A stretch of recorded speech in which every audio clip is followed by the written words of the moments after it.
Hi, good evening, everyone. So we discussed quite a few topics yesterday. We'll continue with our discussion. We discussed about the concept of office of profit last in the last class, and I have discussed with you that how there are various grounds that have been provided in the constitution for holding certain positions if you hold an office of profit. And we have also understood that there is no definition of office of profit which has been provided either in the constitution or in the law, and it has therefore been defined by the Supreme Court of India in its various judgments. Now let's look at another topic which is related to the MP lads. So, as you would know that we have a scheme called as the Member of Parliament Local Area Development Scheme and the Member of Legislative Assembly Local Area Development Scheme. So MLA lads and there is MP lads. These are two schemes. These were started in the year 1993, and the idea is to basically give some funds at the disposal of the district administration, but works would be recommended by the MP or the MLA for development in their constituency. These works or the kind of activities that may be suggested under the MP lads or MLA lads would include infrastructural development, could include even the setting up of health facilities, educational facilities, or as I said, infrastructural development such as the improvement of the roads, sanitation facilities, drinking water, etc. in the district. The idea is basically to ensure that the MP and the MLA can be engaged constructively with the constituency instead of just focusing on their parliamentary duties. Now, this MP lad and MLA lad, under MP lad, every year 5 crore rupees is allocated to the MP. So it's actually not allocated to the MP, but the signing authority or the final decision making lies with the district collector. And the MP is supposed to recommend work to the district administration. And the approval for that work is supposed to be given by the district administration. What we have seen is that as far as the MP lads is concerned or MLA lads is concerned, there is a ministry of the central government called as the MOSPI, Ministry of Statistics and Planning Implementation, that oversees the implementation of the MP lads. As per various reports of MOSPI, it has been found that most of the funds under MP lads tend to remain unutilized in the year in which they have been allocated. As a result of that, those funds are then carried over to the next year, and then the funds in the next year are also underutilized, and then they are again carried over to the next year. Till recently, the procedure was that in MP lads, the process was that if there is unutilized funds under MP lads, then there would be certain interest which would be accruing. कुछ interest मिलेगा उसके ऊपर जो कि पैसा आपने unutilise रखा है in the MP LADS, and that money which comes as interest could also be utilised for the developmental activities under MP LADS. But recently there are changes which have been made to the MP LAD scheme, and now the procedure is that these funds, even though they would get carried on to the next year, that is, they would not lapse at the end of the financial year, but in order to encourage the MPs to spend this money, there would be no interest which would be given on top of that MP lads unutilized funds, which can then be used for developmental activities. So that is what we need to keep in mind. So if you read it here, it says that Ministry of Finance has revised the rules related to the implementation of MP LAT scheme with respect to interest accumulated on MP LAT funds, which would be deposited in the Consolidated Fund of India. So now the provision is that the money that comes as a result of interest on the unutilized funds under MP LATs would go back to the Consolidated Fund of India and can no longer be utilized for developmental activities within that particular constituency, right? So the earlier the interest accrued on the fund used to be added to the MP LADS account and could be used for developmental projects. The proposed changes are aimed at timely and efficient utilization of the funds. Now, what we need to keep in mind is that this scheme was introduced in the year 1993 for prelims. That is one important aspect which we need to keep in mind. Also, so I'll just keep marking some of the important things which may be relevant for the prelims examination, है ना, because इसमें कुछ बहुत ज़्यादा और कुछ अलग नहीं है. So one is that it was launched in the year 1993, and what does it do? It allows the MPs or the MLAs, if it's an MLA led, to suggest works related to developmental activities of a capital nature in their constituency. Do remember one thing, that the final authority is not in the hand of the MP. The final authority is in the hands of the district administration, right, on locally felt needs, within emphasis on creation of durable assets. So under it, every MP receives rupees 5 crores each. So every MP is supposed to receive 5 crores each in two installments. So this is also an important aspect which you can keep in mind, of 2.5 crore each.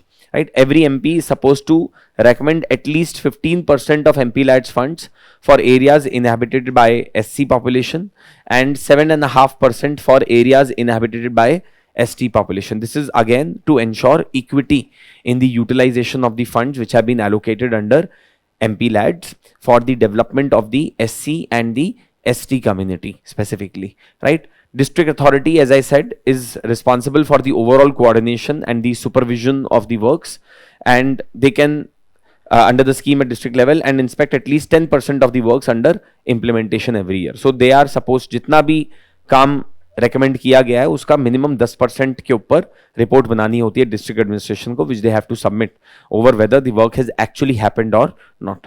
So Ministry of Statistic Planning and Implementation is responsible for policy formulation, release of funds, prescribing, monitoring mechanism, etc. with respect to this particular scheme. So some important prelims facts which we need to keep in mind. Launched in 1993, it is supposed to create infrastructure, create assets which are capital in nature. Then it allocates rupees 5 crore every year, which is given in two installments, and money has to be allocated to SC and ST areas, dominated areas as well, under the MP lads. The final decision is with the district authority, and the ministry which is responsible for the implementation of this particular scheme is MOSPI. Okay, so these are some of the things which we need to keep in mind as far as the MP lads is concerned. This is an important piece of information, not just for PT365 perspective or prelims perspective, but even in the mains examination, it may be useful. Then other than this, the next piece of information, yes ma'am. Ma'am, because Ministry of Finance is supposed to make the rules with respect to the utilization of the funds. Hai na? You have to understand one thing, that the money is ultimately allocated by Ministry of Finance only. So how that money will be utilized, whether it would be getting lapsed, whether it would not be getting lapsed, hai na? What would be the modality with respect to the utilization of the funds. Ultimately, whatever is the ministry which has been allocated those funds, even if it is MOSPI, they have to be answerable to the Ministry of Finance, because that fund has been allocated by the Ministry of Finance out of the Consolidated Fund of India. That is the reason. Okay. Anyway.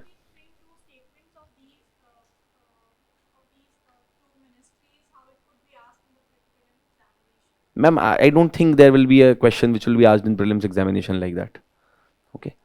Now, never. So again क्या होता है कई बार prelims exam के अंदर दे and up, सी मैं आपको एक चीज ना आपको ये समझने की जरूरत है कि I can't necessarily tell you what can be the scope of questions which will be asked in the exam, है ना. I can just tell you is, मैंने आपको कल भी बोला था कि PT365 का ऑब्जेक्टिव ये नहीं है कि आपको जो है पूरी नॉलेज दे दी जाए. The idea is that we can do a quick revision of some of the things that have been in the news, and most importantly, to understand the basic principles associated with things that have been in the news. That is what is the objective. Now, the other thing is, so often in the prelims examination, they end up asking questions by giving that, they may give a statement about, let's say, what is NEVA has been in news recently, in what context, and then they may give you 4 statements. So this particular portal which has been designed to integrate the functioning of all the legislatures in India, all the information, all the data which is generated as far as the functioning of the assemblies, functioning of the legislatures in India is concerned, would be collected commonly, and this particular repository called as the National E-Vidhan application. So what is this National E-Vidhan application? It has been developed to make all the work and data related to legislative bodies available online for the use of both citizens as well as the members of assembly, so that citizens can get to know more about how much work has been done in the assembly, what all bills have been introduced, what is the stage at which the bill is, what is the bill that has been introduced, how many questions have been asked, who has asked what questions, what have been the answers that have been provided to those questions that have been asked in the assembly. Presently, we have the Lok Sabha and the Rajya Sabha website to get access to this information. Some of the state governments have also taken initiative on this particular front. But other than that, there is no such initiative that exists as a common repository for the data which is generated as a part of NEVA, which is generated as a part of the functioning of the legislatures in India. So this Ministry of Parliamentary Affairs would be the nodal ministry. That is something which you need to keep in mind for the prelims examination, for the implementation and the execution of this program under the National E-Vidhan portal. What is the objective of this particular portal? To bring all the legislatures of the country together on one platform, and therefore creating a massive data repository so that citizens would then be able to get access to this information and can even hold their representatives accountable. Okay, so this is another very small piece of information which we need to be aware of. Now, other thing is about creation and abolition of districts. As you would know, that Article 3 of the Indian Constitution provides powers to the Parliament of India to reorganize these states in India. They can either create new states, they can merge two states, they can add territory of one state to another state and create a new state. They may take territory of two states and then make a new state. They may add territory of a union territory to a state and they can make a new state, etc. And all of those things can be done. Various permutation combinations are possible by the law made by Parliament under Article 3 of the Constitution. And you must also know that if there is a law which has to be passed under Article 3 of the Constitution, there are certain conditions which need to be met. Firstly, any such law should be introduced in the Parliament only, any such bill should be introduced in the Parliament under Article 3 only on the prior recommendation of the President of India, which essentially means the recommendation of the Council of Ministers, not necessarily the President of India in his discretion. The second thing is, then when such a bill is referred to the President of India and the President has to recommend this bill before it is introduced in both the houses of the or either houses of the Parliament, the President has to refer this bill to the Legislative Assembly and the Legislative Council, state legislature of those states concerned which are involved in the reorganization of the states. So say for example, if there is a bill which has been introduced to split Andhra Pradesh into two states, then this bill, before it is introduced in the Parliament, it must go to the President of India. And before the President recommends this bill to the Parliament, he must give it to the state legislature concerned for obtaining their views. Once the state legislature has expressed its views, then the President of India would give this particular bill to the Parliament of India for its introduction. What you need to keep in mind is that the views of the state legislature are immaterial, because even if the state legislature expresses the opinion in negative, the Parliament can still go ahead and implement or can still go ahead and pass that particular bill, right? So that is one condition which we need to keep in mind. Also, the state legislature has to reply within a certain period of time, है ना? तो उनको उस period के अंदर जो specify किया होता है प्रेसिडेंट ने अपने रेफरेंस में, उसके अंदर ही रिप्लाई करना होता है to the President of India with respect to their opinion on the bill. So do remember that the opinion of the state legislature is not binding on the Parliament of India, and they can proceed ahead with their own views and opinion as they may deem fit on that particular bill. Another thing which you need to keep in mind is Article 4 of the Constitution says that any amendment of the Constitution that may happen as a result of the reorganization of states done under Article 3 would not, or a law which has been made under Article 3 of the Constitution would not be deemed to be an amendment of this Constitution under Article 368 of the Constitution, which essentially means that a law made under Article 3 of the Constitution needs to be an ordinary law only. It does not require special majority in both the houses of the Parliament, which basically means that even if there is an amendment that is happening of the Indian Constitution, say for example Schedule 1 or Schedule 4 are getting amended as a result of a law passed passed under Article 3 of the Constitution, it would not be deemed as an amendment of the Constitution under Article 368 of the Constitution, which basically means it won't be a constitutional amendment act. Now, if we come to the perspective of creating new districts within a particular state. So we have always seen that new states can be created under Article 3 of the Constitution by the Parliament of India, in which the states have a very limited role to play. But when it comes to creation of new districts, so if you want to divide a big district into 2 districts or into 3 districts, then in that particular case, the powers are completely in the hands of the state, either through a law of the state or through an executive order passed by the state governor, of course on the recommendations of the council of minister. A new district can be created, districts can be merged, etc. Though remember one more thing, that in case of change of name of the districts, there may be or in case of the splitting of one particular district into multiple districts, in case if there is a railway station that is involved, whose name may also get changed as a result, or in certain other situations which are beyond our scope of discussion, the approval may be required from the central government, which would include Ministry of Earth Sciences, and which may include Ministry of Defense, which may include Ministry of Home Affairs, and also Ministry of Railways. So we don't need to get into those circumstances, but what you need to keep in mind is that creation or abolition of newer districts, merging of 2 districts into 1 district or more districts into 1 district, or splitting of 1 district into multiple districts is completely a prerogative of the state, and the center has nothing to do with it except in certain special circumstances where the approval of the concerned ministries of the central government may be required or may be needed. Okay, so that is another thing which we need to keep in mind. Sir, can I finish first? There is a basic etiquette that you need to follow when you're sitting in my class. When I'm talking, when I'm teaching a certain topic, please don't interrupt, please don't interject. If you have a question to ask, unless it is going to cause some kind of a concern to your life, है ना, आप उस question को बिना पूछे मर जाएंगे, तो please wait for a bit, let me finish, and after that you can ask the question. Please follow basic etiquettes of sitting in any class, है ना. आप जो हैं जिस एग्जाम की तैयारी कर रहे हैं, जहां पे आप जाने की सोच रहे हैं, आप पूछिएगा लोगों से. मैं बार बार अपने स्टूडेंट्स को बोलता रहता हूँ, लबासना के अंदर किस तरीके का इस समय माहौल है, किस तरीके का डिसिप्लिन वो एक्सपेक्ट करते हैं ट्रेनी से, आप प्लीज पूछिएगा उनसे एक बार, है ना.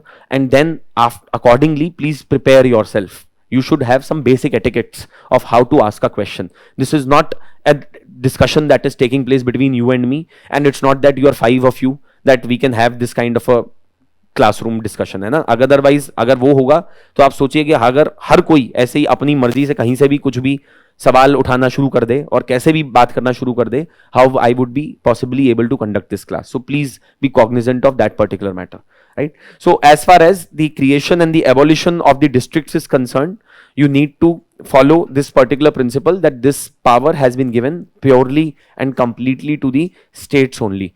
It depends upon the state law whether it would require a law of the state legislature or whether it would require an order of the government of the state, basically made by the governor of the state, with respect to abolition, creation, merging of districts, etc. and all of those things. ठीक है, पूछिए sir.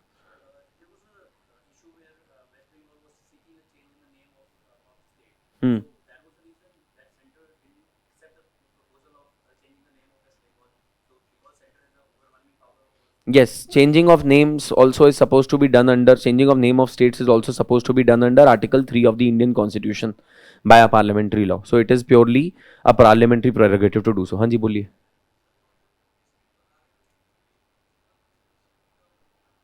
नहीं, sir, delimitation commission is for constituency. That is a very different matter altogether. District and constituency are not superimposed on each other. Constituency is for electoral, constituency is for election. That is where the delimitation commission comes in. District does not, district is administrative unit. Sir, district administrative unit, उससे कोई फर्क नहीं पड़ता है. District administration के लिए बनाया जाता है. इलेक्टोरल कॉन्स्टिट्यूएंसी होती है इलेक्शंस के लिए, उसके लिए डिलिमिटेशन कमीशन इन्वॉल्व होता है. ठीक है, हाँ जी.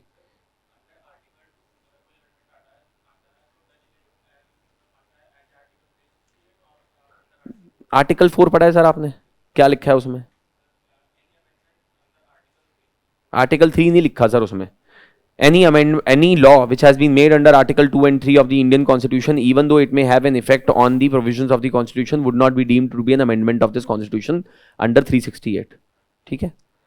Anyway, so this is about the creation and the abolition of the districts. Now, the other thing about anti-defection law. So let's discuss about anti-defection law. What is anti-defection law? This was a law that was brought in order to curb the defections that happen in the Indian politics. So in order, अब मैं anti defection law पूरा ही discuss कर ले रहा हूँ because this has also been further mentioned in your material letter. So when we talk about the anti defection law, anti-defection law was introduced into the Indian Constitution by the 52nd Constitutional Amendment Act, right? As a result of this, we added Article 102 Clause 2, 191 Clause 2, and we also added Schedule 10 of the Indian Constitution, where the provisions of the anti-defection law are mentioned.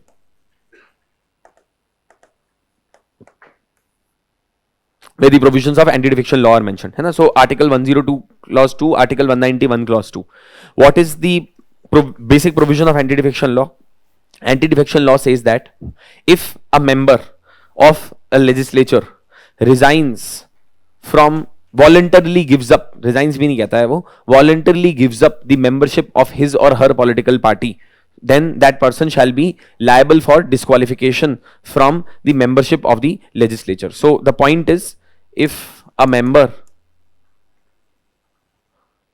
voluntarily gives up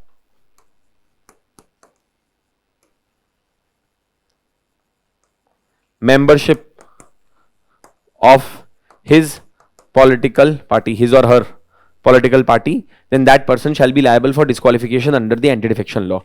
So in case you have been elected from BJP, you join the house and after that you switch to Congress, you would be liable for disqualification under anti-defection law. The second aspect under the anti-defection law is, so one, what you need to keep in mind is that the term which has been used here is voluntarily giving up the membership, which the court has stated is a very broad term which does not include only resignation. Even if your behavior is such that it reflects that you have joined some other political party for all practical purposes but continue to be a member of the other party on paper merely, then also anti-defection law shall be applicable on you. Second is, this is also applicable if a member votes contrary to or abstains from voting as per the directions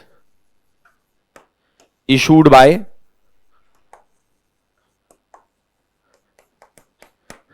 the political party. So if you vote contrary to the directions that have been given by your political party, or if you abstain from voting contrary to the directions that have been given by your political party, and if your political party, if the political party does not condone this action, does not approve of this action, then also person shall be liable for disqualification under the anti-defection law. तो इसको कहते हैं whip. अगर आप whip के against vote करें या आप abstain कर दें, your political party has told you that you should vote on a particular matter and you are not there, you abstain from voting, or you vote contrary to the direction which has been provided by your political party. Your political party said that you should vote against this bill, you voted in favor of that bill, then anti-defection law would be applicable on you. What would be the result of anti-defection law? Result would be that you will be disqualified from the membership of the legislature, right? Now, what you also need to keep in mind is that how does the anti-defection law apply? One is that it applies to any person who has been elected into the house from a specific party and resigns from a political party or changes his political party after getting elected. The second is that if you are elected as an independent member of the house, and after getting elected as an independent member, you join another political party, you would be disqualified under anti-defection law. The third is that if you are a nominated member, you are given 6 months time. If within 6 months you join a political party of getting nominated to the house, it is fine. But if after 6 months you change your political party affiliation, then you would all be liable for disqualification under the anti-defection law, right? So these are three situations which are there in the anti-defection law which we need to be aware of. Now, one more thing which you need to also know is that all the matters with respect to disqualification, who's the deciding authority? Right? So the presiding officer of the house is supposed to be the deciding authority on such matters. Actually, the schedule 10 of the constitution, paragraph 7, originally stated that the decision of the speaker in this regard shall be final and shall not be questionable in any court. But the court, in a case called as Kihoto Holohan case, है ना, Kihoto Holohan versus Zaichilu case, 1992-1993, Supreme Court of India stated that the decision of the speaker would not be final and it would be subject to judicial review. Why? Because when the speaker or the presiding officer is taking a decision on disqualification of an individual under anti-defection law, they are acting like a tribunal. They are acting like a quasi-judicial body. And on all the decisions of tribunals in India, the provisions of Article 136 are applicable, which is the special leave petition of the Supreme Court of India. आप India के अंदर किसी भी tribunal, किसी भी court के decision को supreme court में डायरेक्टली चैलेंज कर सकते हैं under article 136 of the constitution by taking a special leave और a special permission of the supreme court of India. So what you need to keep in mind is that disqualification under anti-defection law are supposed to be determined according to the decision taken by the presiding officer, and this precisely has been the reason also for controversy over Schedule 10 anti-defection law. Why? Because the presiding officer usually belongs to the ruling party, so he tends to give a decision in the favor of the ruling party. You must also remember, Constitution does not prescribe any time limit for the speaker, for the presiding officer to take a decision on such matters. So we have seen often in the past that the presiding officers have deliberately delayed taking a decision on the anti-defection laws or the cases of defection. Why? So as to favor a particular political party or the other. On this also, Supreme Court has stated that in case there is unnecessary delay, for example, it happened in case of Arunachal Pradesh, it has happened in case of Nagaland as well. The court has stated that if there is unnecessary delay on the part of the presiding officer to take a decision in case of defection under anti-defection law, then we will interfere into that matter and we will take a decision on such a matter if there is unnecessary delay that is happening on the hands of the presiding officer. Now there are certain exceptions to this particular law as well. यहाँ तक समझ में आ गया सबको? Any questions still here? बोलिए. It would not be applied. कल मैंने समझाया तो था. It would not be applicable. Not be applicable, sir. ठीक है. Which elections are you talking about? Which elections are in secret ballot? Tell me. And vice presidential elections तो वो तो मैंने बता दिया आपको कल. और कौन से इलेक्शंस होते हैं? मोस्ट कौन से होते हैं सर? लोकसभा के इलेक्शंस, वो तो उस पे आप पे एंटी डिफेक्शन लगेगा. सर आप सवाल क्या पूछ रहे हो वो तो आप जानिए. Anti defection law is suppose to apply on legislators, है ना. तो मैंने कल ये बताया तो था कि प्रेसिडेंट और वाइस प्रेसिडेंट के केस में एंटी डिफेक्शन लॉ अप्लाई नहीं होता है, क्रॉस वोटिंग होती है इलेक्शंस के अंदर. यही तो हमने कल डिस्कस किया था. ठीक है, बोलिए.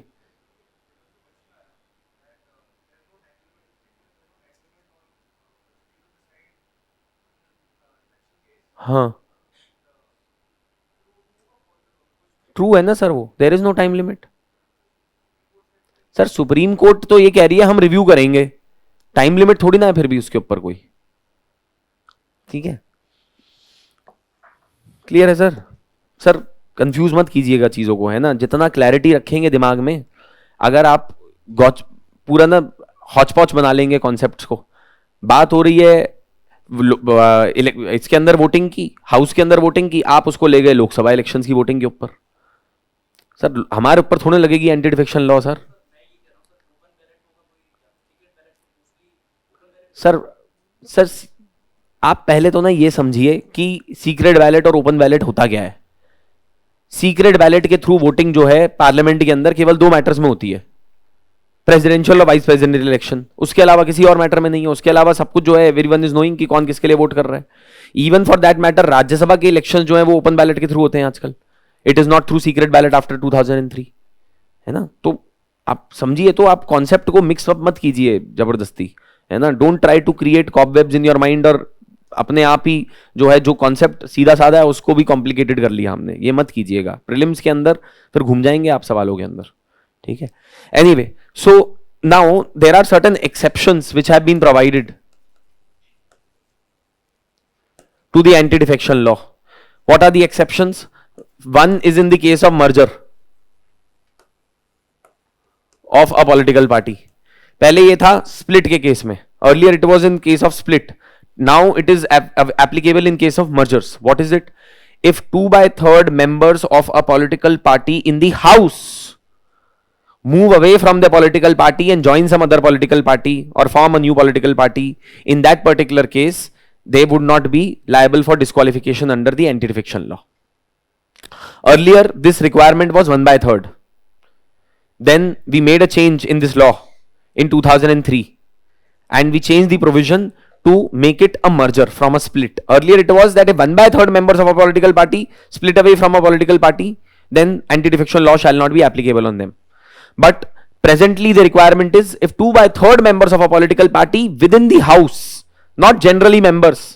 ऐसे तो बीजेपी क्लेम्स कि हमारे पता नहीं कितने करोड़ मेंबर हैं. तो not that. 2/3 members of a particular political party in the house, if they move away from the political party, then in that case anti-defection law shall not be applicable on them. Second is that anti-defection law is also providing an exception in case of the presiding officer. For example, Speaker of Lok Sabha, if he or she resigns from his political party after getting immediately after getting appointed as the speaker, elected as the speaker, and continues to remain without a political party throughout the tenure of his office, does not join either his political party or some other political party during the tenure of his office, anti-defection law would not be applicable on him or her. Otherwise, अगर वो कोई normal member होता, upon resignation from a political party, anti-defection law would have been applicable. So you have to understand the logic behind this. This is to ensure that the speaker, if he wants to remain neutral politically, he may resign from his political party. This is very much in line with the principle that exists in United Kingdom as well. Once you get appointed as a speaker, you are supposed to resign from a political party and then you remain apolitical throughout your rest of your political career. So once a speaker, always a speaker kind of a concept is there in UK. In India, we have included an exception in the anti-defection law itself, and which says that if you resign from your political party after getting elected as the speaker or the presiding officer, and then you rejoin your political party, only your political party after leaving the post, not when you are the speaker, after leaving the post. If you rejoin your political party, anti-defection law would not be applicable on you. But see, if after leaving the post you join some other political party, anti-defection law would be applicable. If after leaving the post, the post you join political party, your same own political party, original political party, no anti-defection law. If during the tenure of your office you join some political party, either your own political party or some other political party, anti-defection law would be applicable. You get it?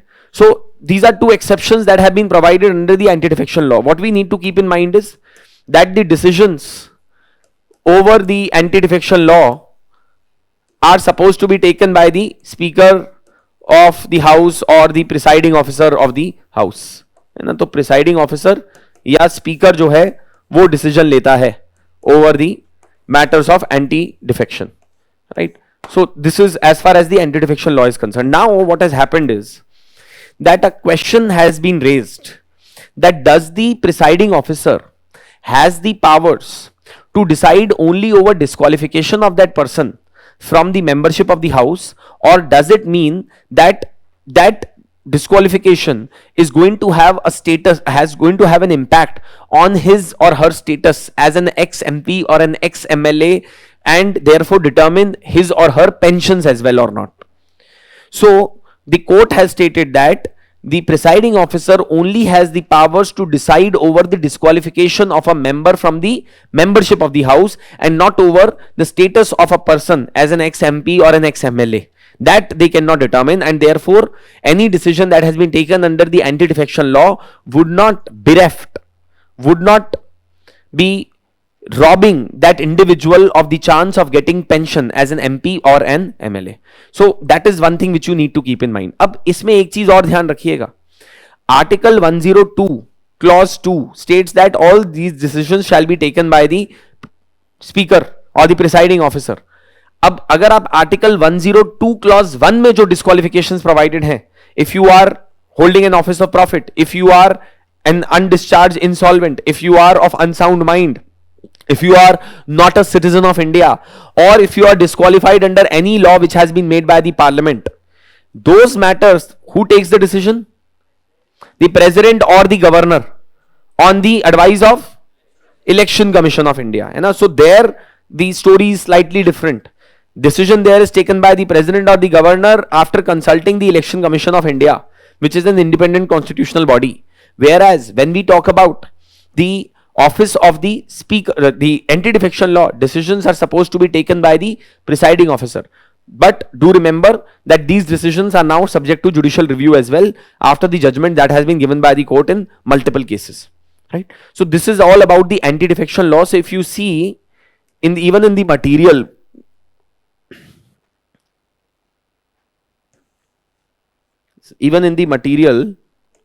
one second, I'll just close this.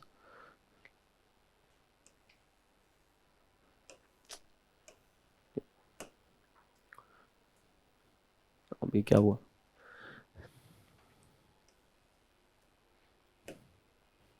Yes. So Supreme Court has ruled that the Speaker of the Legislative Assembly does not have power to take away the status of former MLAs when it is deciding about the disqualification under the anti-defection law. This is one thing which you need to keep in mind. Any questions? Any doubts on this? हाँ जी बोलिए.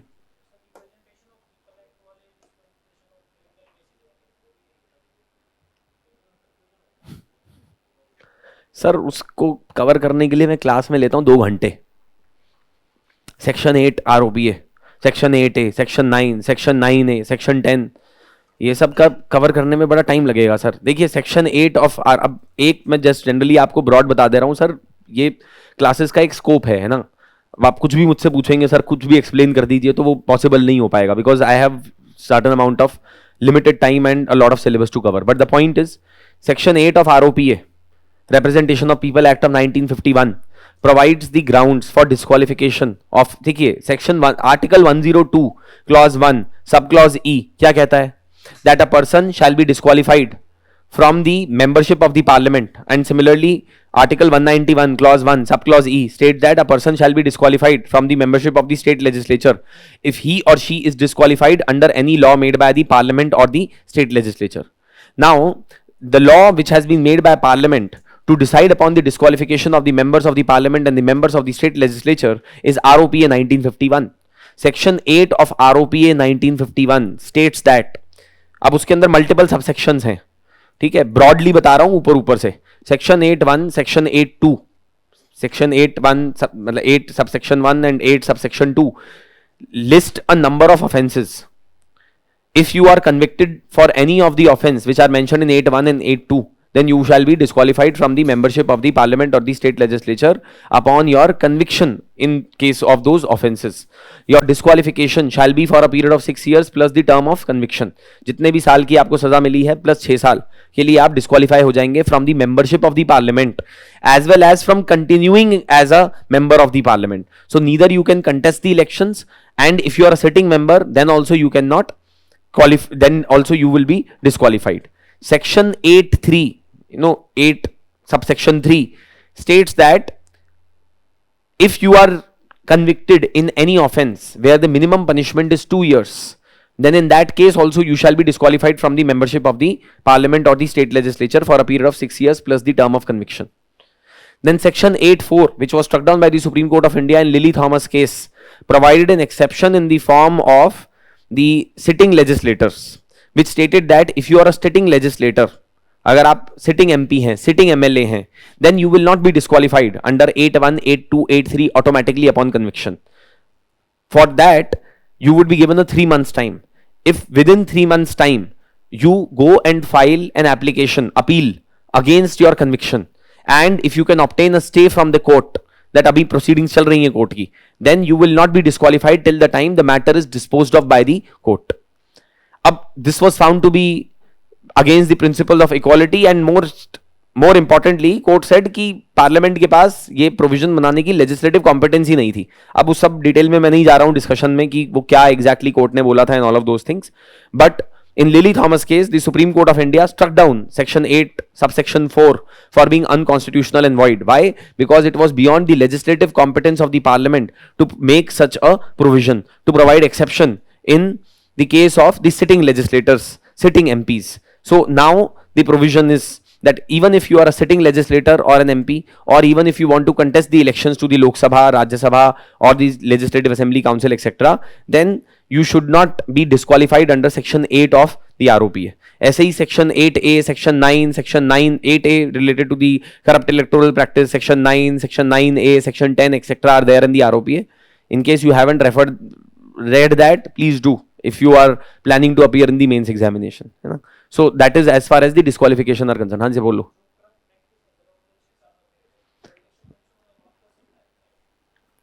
Sir देखिए आरओपीए के ऊपर class नहीं है ये, है ना.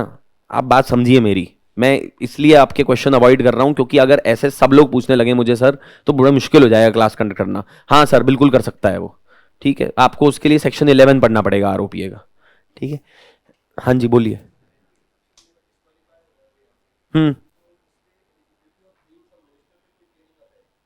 यार जब वो डिस्क्वालीफाई हो गया तो फिर अब वो मिनिस्टर कैसे बनेगा? तो बाद में तो बाद की बात है वो तो. Of course see disqualification under anti-defection law means that you are disqualified from holding the seat for that specific period, है ना. उसके बाद आप फिर से कंटेस्ट कर लीजिए इलेक्शन, कोई उसके ऊपर खुद ना लिमिटेशन है. ठीक है, clear to everyone.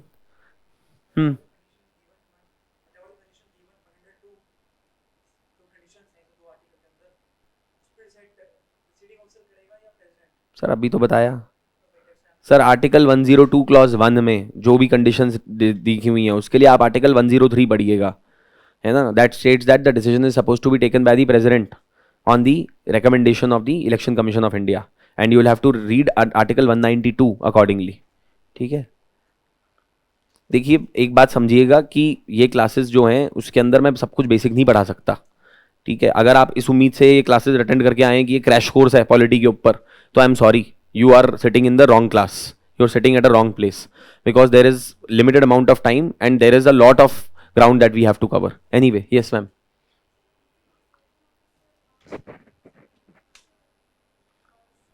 That is his choice, है ना. ठीक है, और कोई question?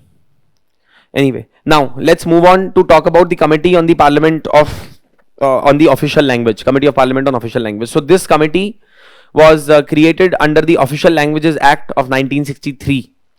Now this committee is supposed to be consisting of 30 members, 20 members of Lok Sabha, 10 members of Rajya Sabha. This committee was formed in the year 1976. What is the objective of this particular committee?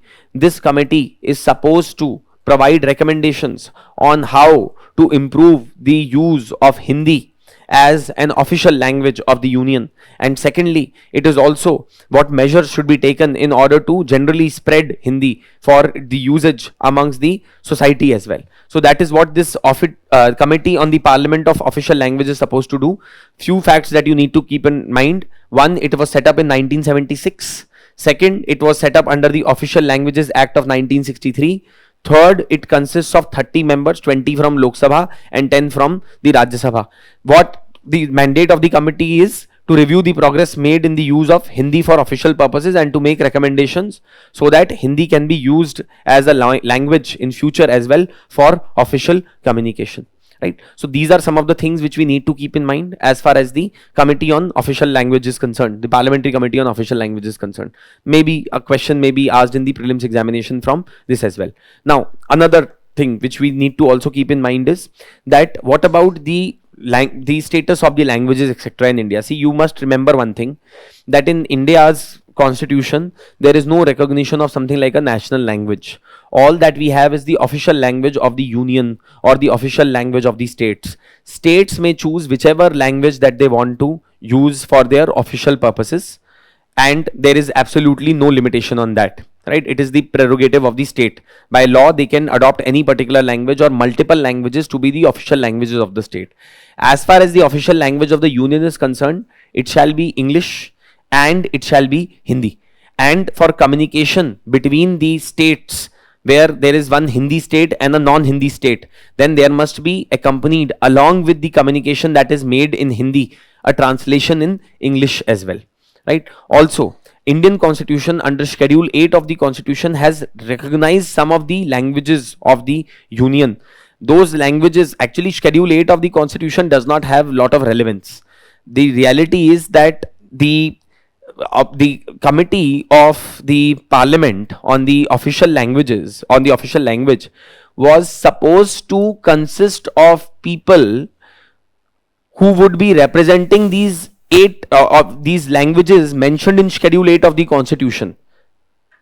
तो purpose ये था कि जो एक committee बनेगी, इसमें Schedule 8 को जो बोलने वाले लैंग्वेजेस वाले लोग हैं, people those who speak languages mentioned in Schedule 8 of the Constitution, these people should be given a representation in this particular committee. And what would this committee do? It would be responsible for promoting the use of Hindi as an official language in the union. So Schedule 8 of the Constitution actually does not have a lot of relevance constitutionally looking at it.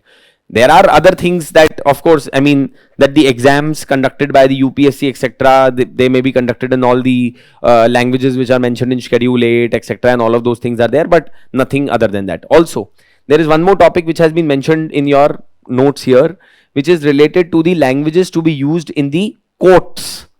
So please remember that the Constitution says that the business of the Supreme Court of India shall be transacted only in English, unless there is a specific law which has been made by Parliament with respect to this particular matter. Secondly, as far as the high courts are concerned, high courts are also supposed to be using English as a language, but the governor of the state, with the prior consent of the President of India, may adopt some other language to be also used in the high court of that particular state. Okay, so this relevant information has been probably provided, maybe I think after this particular topic. ये वाले judiciary वाले topic के नीचे दिया हुआ है. If you find that, I think it must be somewhere at the end. हाँ, है ना जुडिशरी वाले में. So it is language in the higher judiciary. 348 says that all the proceedings of the Supreme Court and the High Court shall take place in English and no other language until Parliament by law decides. 348(2) on the other hand says that governor of the state may, with the previous consent of the president, authorize the use of Hindi or any other language used for any official purposes in the state in the proceedings of the High Court. Okay, so this is about the official language. Also, I mean, one thing which you need to just keep in mind is that, maybe if at all, I would suggest that you should read the basic provisions of the Official Languages Act of 1963 as well, because all of this national language and official language has so much been in news this particular year. I would not be surprised if they end up asking a question on that in the prelims examination, right? So that is as far as the official language and the committee on the official language is concerned. Now the another topic which you can maybe just refer to here is that there are few councils that have been created under the laws made by the Parliament of India. So in 1956, when the State Reorganization Act was passed by the Parliament, they also created a few councils, regional councils, to promote cooperation and coordination between the states as a part of different councils. So there is, for example, Eastern Council that has been created, Eastern Zonal Council, which would comprise of the states of West Bengal, Odisha and Bihar, Jharkhand. Then there would be another such council which would be created, Zonal Council, which would be Northern Zonal Council. There will be a Central Zonal Council, Western Zonal Council and a Southern Zonal Council. All of these councils are aimed at promoting cooperation, are aimed at discussion of issues which are common to all these states, which are concerning all these states. Now, what you need to keep in mind is about the composition of these councils for the for the prelims examinations. So for example, you should know that the chairman of each of these zonal councils is only supposed to be the Union Home Minister. Another thing which you should keep in mind for the prelims examination is that pay a bit of attention to which states are included in which council.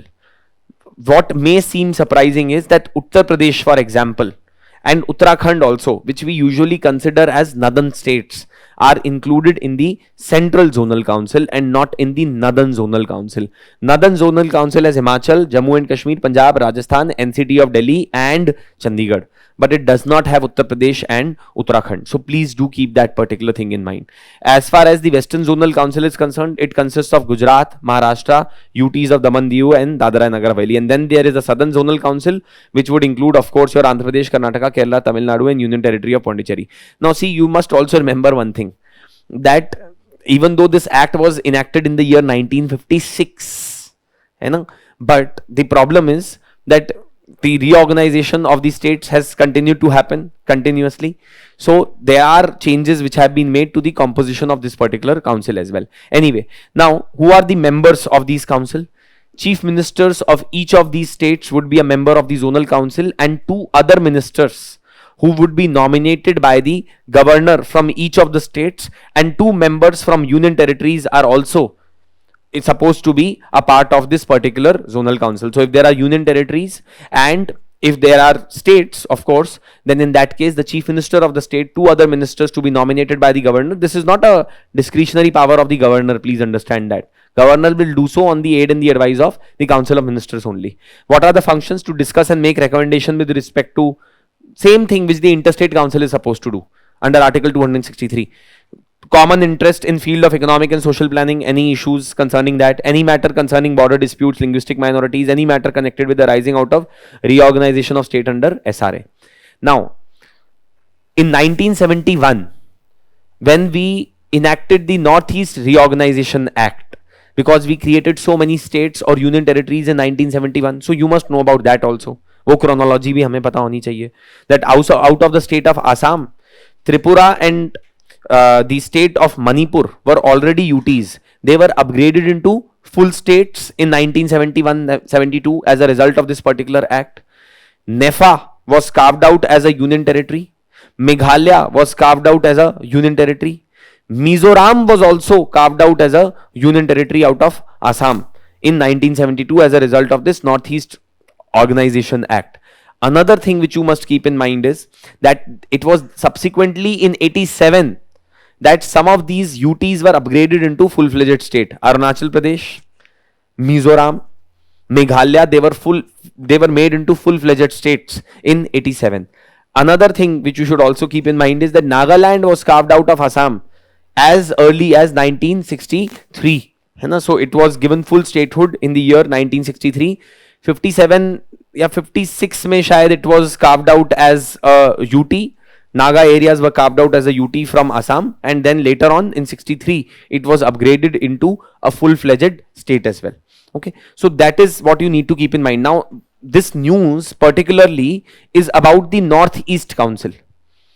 So Northeast Council is also supposed to be of the same kind of character only. It's also a council which is trying to promote cooperation, coordination between the northeastern states in India.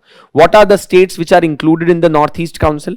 Very obviously, Arunachal Pradesh, Assam, Manipur, Meghalaya, Mizoram, Nagaland, Sikkim and Tripura. So the 7 sisters plus Sikkim, all these 8 states have been made as a part of the Northeastern Council. The Union Minister is again the ex officio chairperson of the Northeast Council also. And the other thing which you need to keep in mind very importantly here is that all the other zonal councils function under the control of Ministry of Home Affairs. But as far as Northeast Council is concerned, it functions under the control of Ministry of Development of Northeast Region. And so M. Donner जो है Ministry of Development of Northeast Region, उसके control के under the Northeast Council operates. But as far as the other zonal councils are concerned, they function under the control of the Ministry of Home Affairs. This was set up in the year 1971. And so those are some of the things which you need to keep in mind. Rest everything is the same. Union Home Minister is the ex officio chairperson, and then there would be Chief Minister of all the states and the other 2 ministers who would be recommended by the governor of the state to be appointed as the members of these particular councils, है ना? So that is as far as the composition and the functioning of these council is concerned. See, I doubt if there will be a question on prelims in this, but you never know, right? So possibly just read about it. Do make sure that you just go through which states are included in which particular zonal council, because often it creates confusion, especially I have told you, as far as Uttarakhand is concerned, Uttar Pradesh is concerned, these things confuse the students a lot of times, you know? So that you have to be very clear. You have to be also very clear that Karnataka is not included in Western Council, you know? Kerala is not included in Western Council, it is included in the Southern Zonal Council. Is that clear to everyone? Right, now let's move on to the next. अच्छा, एक topic जो है कल से we had left, and that was with respect to the Panchayati Raj extension to the Scheduled Areas Act. Yes, so Panchayati Raj extension to the Scheduled Areas Act. Now this PISA Act was enacted because Article 243M of the Indian Constitution, 243M, capital M, अगर आप पढ़ेंगे, it says that the provisions of the Panchayats 73rd Constitutional Amendment Act do not extend to the scheduled areas in the country. But Parliament can subsequently make a law and it may extend these provisions to the scheduled areas as well. So, in 1996, a law was passed by the Parliament of India, which is called as the PISA Act, Panchayati Raj Extension to the Scheduled Areas Act of 1996. This act is aimed at bringing grassroots governance and setting up democratic institutions at the grassroots in the scheduled 5 areas of the country. So the same way Panchayati Raj institutions have been created, have been formed in order to provide an way for the people to carry out democracy at the grassroots in the rural areas of the country. Same way, in the Schedule 5 areas, the provisions of the Panchayati Raj extension to the Scheduled Areas Act are applicable. In 2012, I remember that there was a question that was asked by the UPSC on the PISA Act. Now, what are the provisions of the PISA Act? Actually, in PISA Act, there is a lot of powers that have been given to the Gram Sabhas in these Schedule 5 areas. So the Gram Sabhas would be bodies that would consist of people, those who are on the electoral roll in that particular village. That is what the Gram Sabha would consist of. The Gram Sabha has been given a lot of powers as far as the PISA Act is concerned. Let us look at those powers and some major provisions of the PISA Act which can be useful for you in the prelims examination. So I hope that you may have already gone through it, because I had mentioned this in the handout that I had shared already with you yesterday, but we'll still go through it once for the benefit of those who could not. So now, Panchayati Raj extension to the Scheduled Areas Act. As I said, that this act was enacted in the year 1996 with the objective of providing grassroots governance in the Scheduled 5 areas of the country. Recently, this has come into news because rules have been made by some states to bring this PISA Act into force. Now, let's try to understand.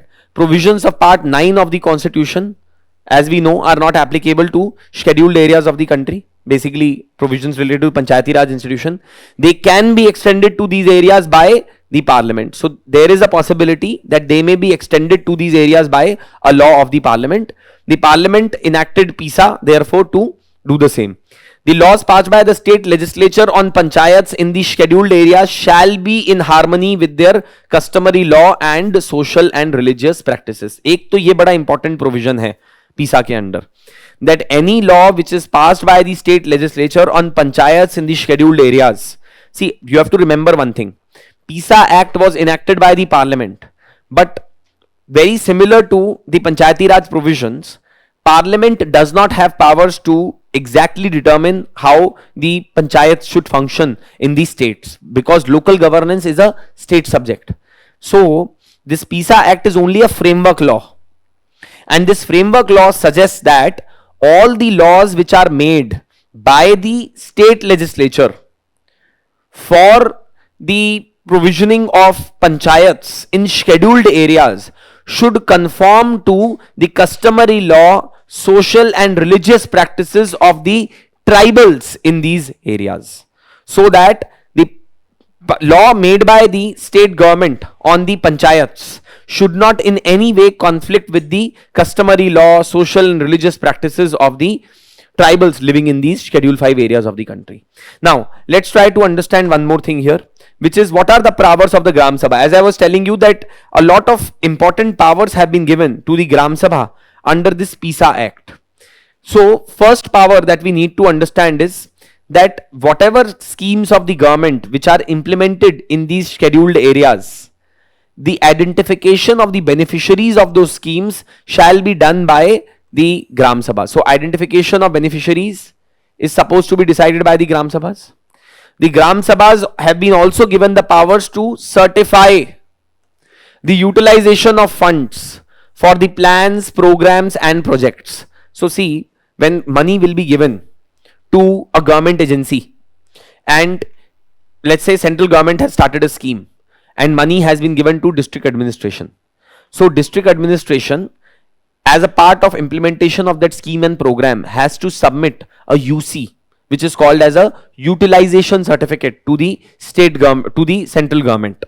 Now this UC in the PISA areas, in the areas where PISA has been enacted, has to be approved by, utilization certificate has to be signed by the Gram Sabha. Why? So as to ensure that ऐसा ना हो कि district administration बोल रही है हमने पैसा खर्च कर दिया, but the money has actually not been spent.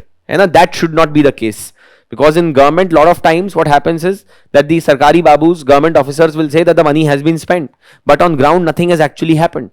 So for that, utilization certificate is required. Because you must also know one more thing. When the government releases funds to the implementation agencies, it does not release funds in one go. It releases funds in multiple tranches. So if you are getting funds under one tranche and if you want the second installment, then you need to submit a utilization certificate कि हमने पहले वाला पैसा खर्च कर लिया है और effectively और efficiently खर्च कर लिया है. In this case, the Gram Sabha concerned has to provide the approval of the utilization that has been made in the schemes which have been executed in those particular areas of the country. So this is second aspect. Third is Gram Sabha shall be consulted before making the acquisition of the land. So if there is any acquisition of land, there is any alienation of land of the tribals that is happening in these scheduled areas, then the Gram Sabha's approval is mandatory according to the PISA. Then the prior recommendation of the Gram Sabha or Panchayats at appropriate level shall be mandatory for grant of concession for the exploitation of minor minerals or mining leases of minor minerals. ये important है. So there are certain minerals which are designated as minor minerals and there are certain minerals which are designated as major minerals. If there is any extraction of the minor minerals that is happening in those areas where PISA is in force, you need the approval of the Gram Sabha for granting of licenses or mining lease for the mining of these minor minerals, not for major minerals. अब ये मत पूछिएगा sir minor में कौन से minerals आते हैं, major में कौन से आते हैं. For that you will have to refer the rules which have been made by the government and you would have to check it out, right? So that is beyond the scope of this discussion and something which I would not recommend you should be wasting your time unnecessarily on. But major minerals would include something like a bauxite. Major minerals would include something like an iron ore. है ना? Whereas minor minerals would include some very minerals which are found in very small quantities and which are not typically to be extracted in such large numbers like the iron ore, coal, etc. and all of that. So UPSC in 2012 they played a trick. What they did in the prelims examination was that they mentioned that the approval of the Gram Sabha is required for the extraction of the major minerals in these areas where the PISA is in force. So that would have been a wrong statement because it is minor minerals which you need to keep in mind for which the permission of the Gram Sabha is required. Also, the state legislature should ensure that the powers of the Gram Sabha are not assumed by the panchayats at the higher level. So when they are making the law, the state is making the law for application to the scheduled areas in the state, then in that case, the powers of the Gram Sabha should not be usurped by any other level of panchayat that is placed at a higher level. And then the act further mandates that the legislature shall try to follow the pattern of sixth schedule while determining the administrative arrangements at the district level. तो जिस तरीके से six schedule में powers दी हुई हैं आपने autonomous district councils को, you must know that, right? There are certain legislative, executive, revenue collection and judicial powers that have been given to the autonomous district councils in schedule 6 areas of the country. So schedule PISA Act says that the state government should as much as possible try to create the same kind of administrative structure that exists in the schedule 6 areas of the country as the PISA is concerned. Do also remember one thing, provisions of PISA are not applicable on the schedule 6 areas. They are applicable only on the scheduled areas. They are not applicable on the tribal areas under schedule 6. They are applicable only on schedule 5 areas, right? So this also then should give you a clue that you should prepare and read about schedule 5 and schedule 6 also. See, it would not be possible for me to cover schedule 5 and schedule 6 in the class right now, but I would strongly recommend you that you should go and cover the provisions of schedule 5 and schedule 6 also, basics of schedule 5 and schedule 6. For example, you must know that under schedule 6 of the constitution, autonomous district councils are bodies that shall consist of how many members? Maximum of 30 members, right? Out of these, what is the composition of these 30 members? How are they supposed to be appointed, elected? What is the composition? Maximum of 4 people are nominated by the governor of the state, the rules for which are supposed to be made by the governor only, and the rest of the 26, what happens to them? They are elected on the basis of adult franchise in those particular autonomous districts or in autonomous regions. So what we can understand is that these ADCs or ARCs are, what are they? They are democratically elected bodies. And you must also know that in case if you want to add any district or any region into schedule 6, what would you need to do? अगर किसी एक area को add करना हो schedule 6 में, या किसी एक डिस्ट्रिक्ट को हटाना हो या ऐड करना हो, what will we do? Amendment of what? हाँ, constitution of what? What will you amend? हाँ, क्या? What will you amend? Schedule 6. Would that be considered as an amendment of the constitution? Would that require an amendment act under 368? So, nahi, president nahi. See, you must read schedule 6, है ना?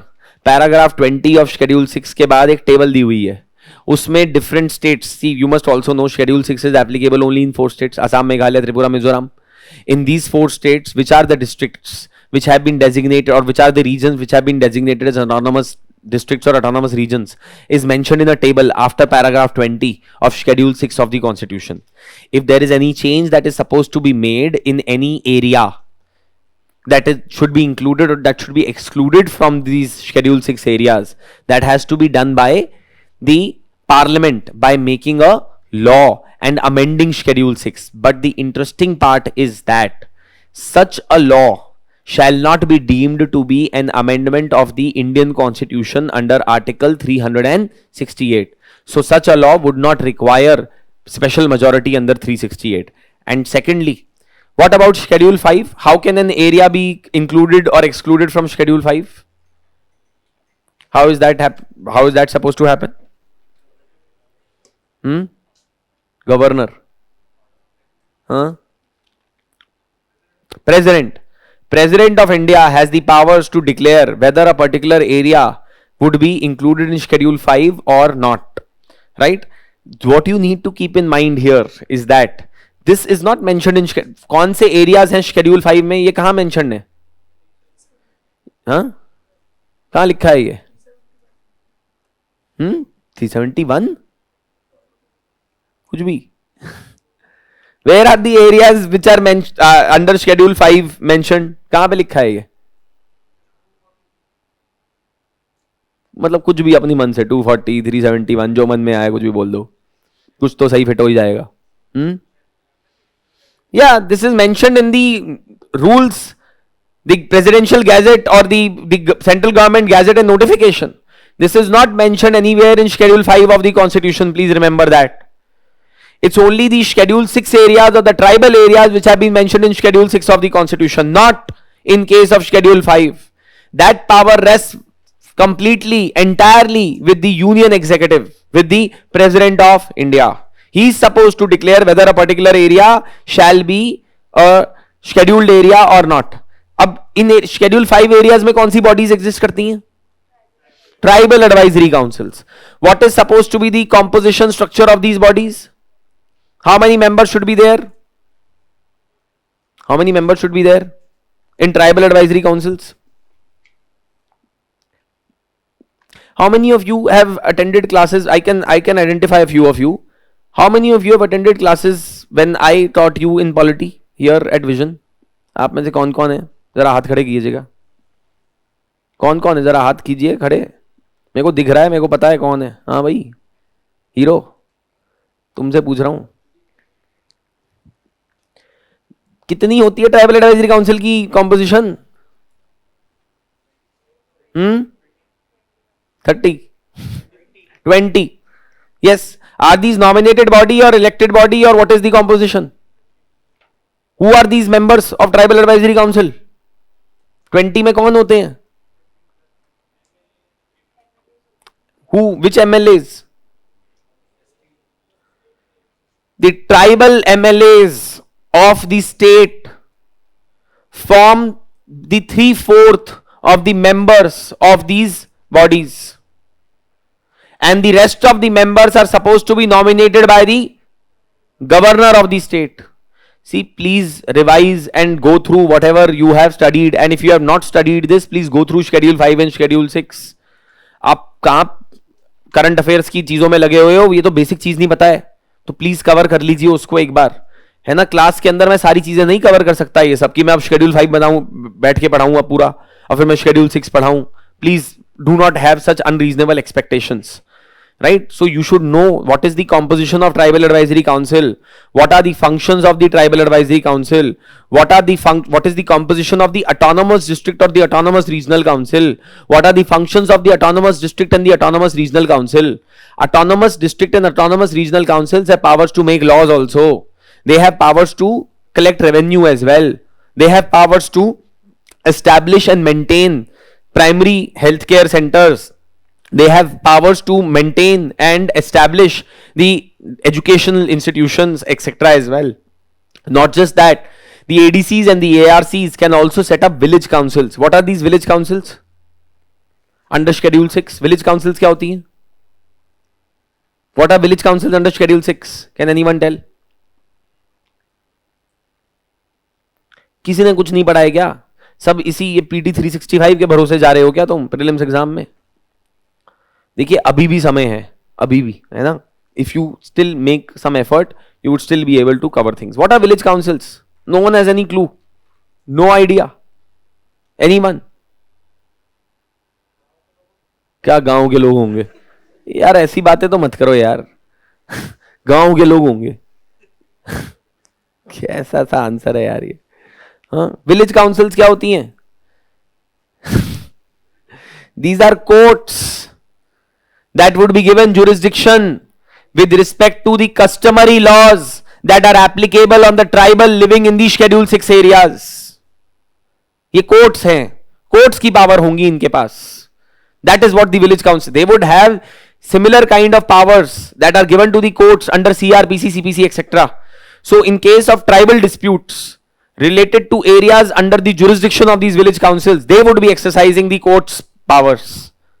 So that is why the ADCs or the ARCs are often termed as mini states also, because they have executive powers, legislative powers, and powers to set up something like courts as well. That is why they are called as mini states. So please revise schedule 5 schedules, which is the provision of the constitution in the main body of the constitution which relates to schedule 5 and schedule 6. 244, है ना, 244 clause 1, 244 clause 2 state that the administration of the scheduled areas should be carried out according to the provisions of schedule 5, And Article 244 clause 2 states that the administration of the areas which are under Schedule 6 should be carried out according to the provisions of Schedule 6 of the Indian Constitution. Is that clear? Now answer me one more question. In Schedule 5, please tell me whether the statement is correct or wrong.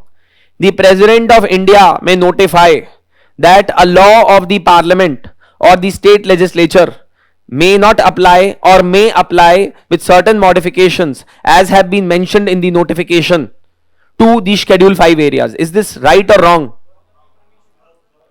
Governor has these powers, है ना? Governor has the powers to notify whether a law made by the Parliament or the state legislature would extend, or if it would extend with certain modification to the Schedule 5 areas of the country, to the scheduled areas of the country. Is that clear to everyone? Right? You must also refer the paragraph 12, 12A, 12B, है ना? 12A, 12AA and 12B, which is mentioned in the Schedule 6 of the Constitution, to understand whether the laws made by the Parliament or the state legislature are applicable to the Schedule 6 areas or not.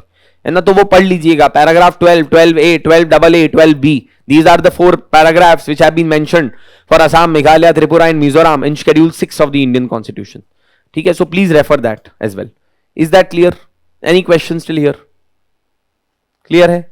आगे चलें.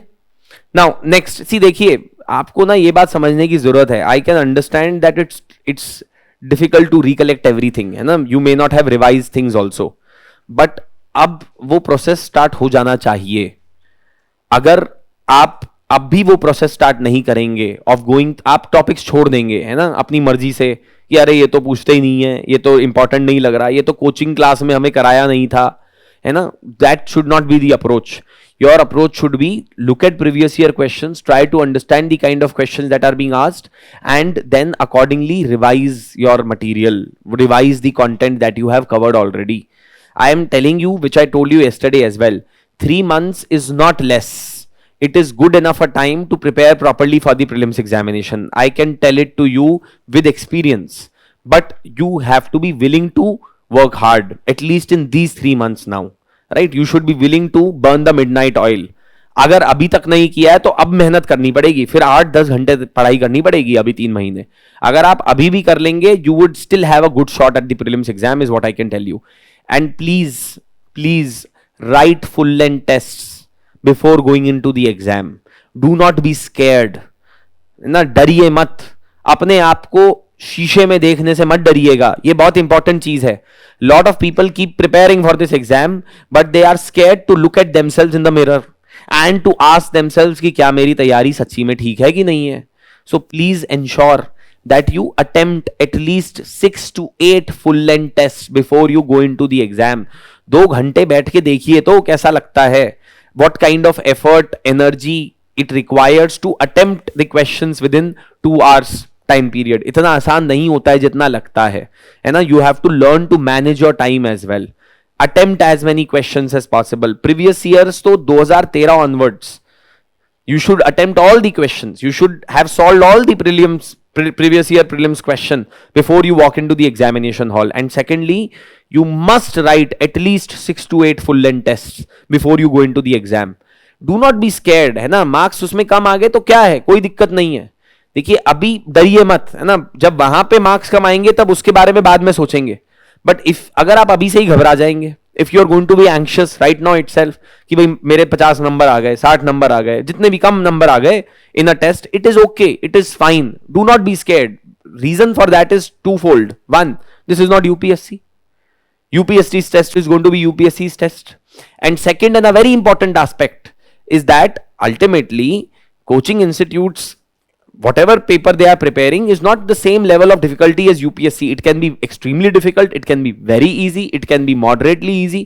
You don't know what is going to be the paper which is going to come at UPSC, right? So therefore my suggestion will be, please attempt tests.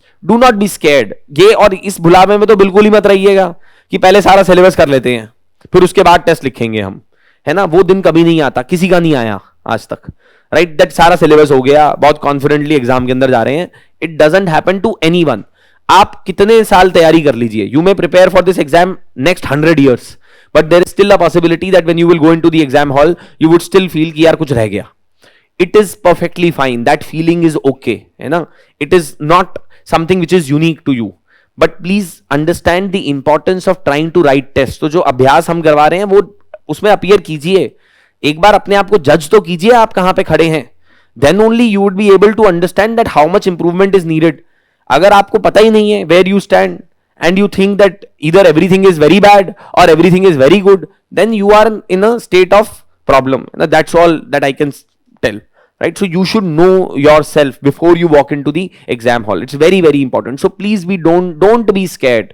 I'm telling you, prelims exam ultimately is very simple.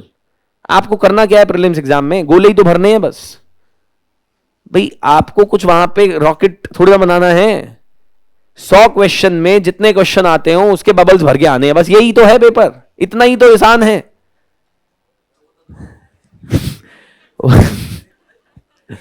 देखो ultimately तो यही है sir. Point I am trying to make is ना, question आपके सामने है, answer भी आपके सामने है, आपको बस ढूंढना है सर उसमें आंसर, है ना. I know that this is easier said than done, but अपने आप को पहले ये तो माइंडसेट दो कि पेपर आसान है, इतना ऐसा नहीं है, घबराना नहीं है पेपर से. मैं बार बार ये समझा रहा हूं. मैं इसलिए बोल रहा हूं because I know so many students approach me, जैसे कि सर हम सोच रहे हैं इस साल का अटेम्प्ट ड्रॉप कर दें. तो क्या करोगे तुम? क्या तुम्हें डांडी मार्च निकालना है क्या जो तुम मतलब अटेम्प्ट नहीं दोगे? तो क्या करोगे उस दिन तुम? ऐसा कौन सा सिग्निफिकेंट काम करने वाले हो आप कि जी मतलब नहीं नहीं मेरी सारी अटेम्प्ट एग्जॉस्ट हो जाएंगी? तुमने कौन सा मतलब अगर अटेम्प्ट एग्जॉस्ट नहीं भी हुई तो तुमने कौन सा इसका कुछ तीर मार लेना है? सी प्लीज अंडरस्टैंड, है ना, जो आपको अपॉर्चुनिटी मिली है उसको वेस्ट मत कीजिए, एग्जाम दीजिए, तभी आपको पता चलेगा आप कहां पे स्टैंड करते हैं, है ना. Do not run away from the exam, do not run away from reality also. जो सच्चाई है उसको फेस कीजिए, सिंपल सी बात है ना. जितना आप इसको फेस करेंगे उतना बेटर है. And also don't think about result.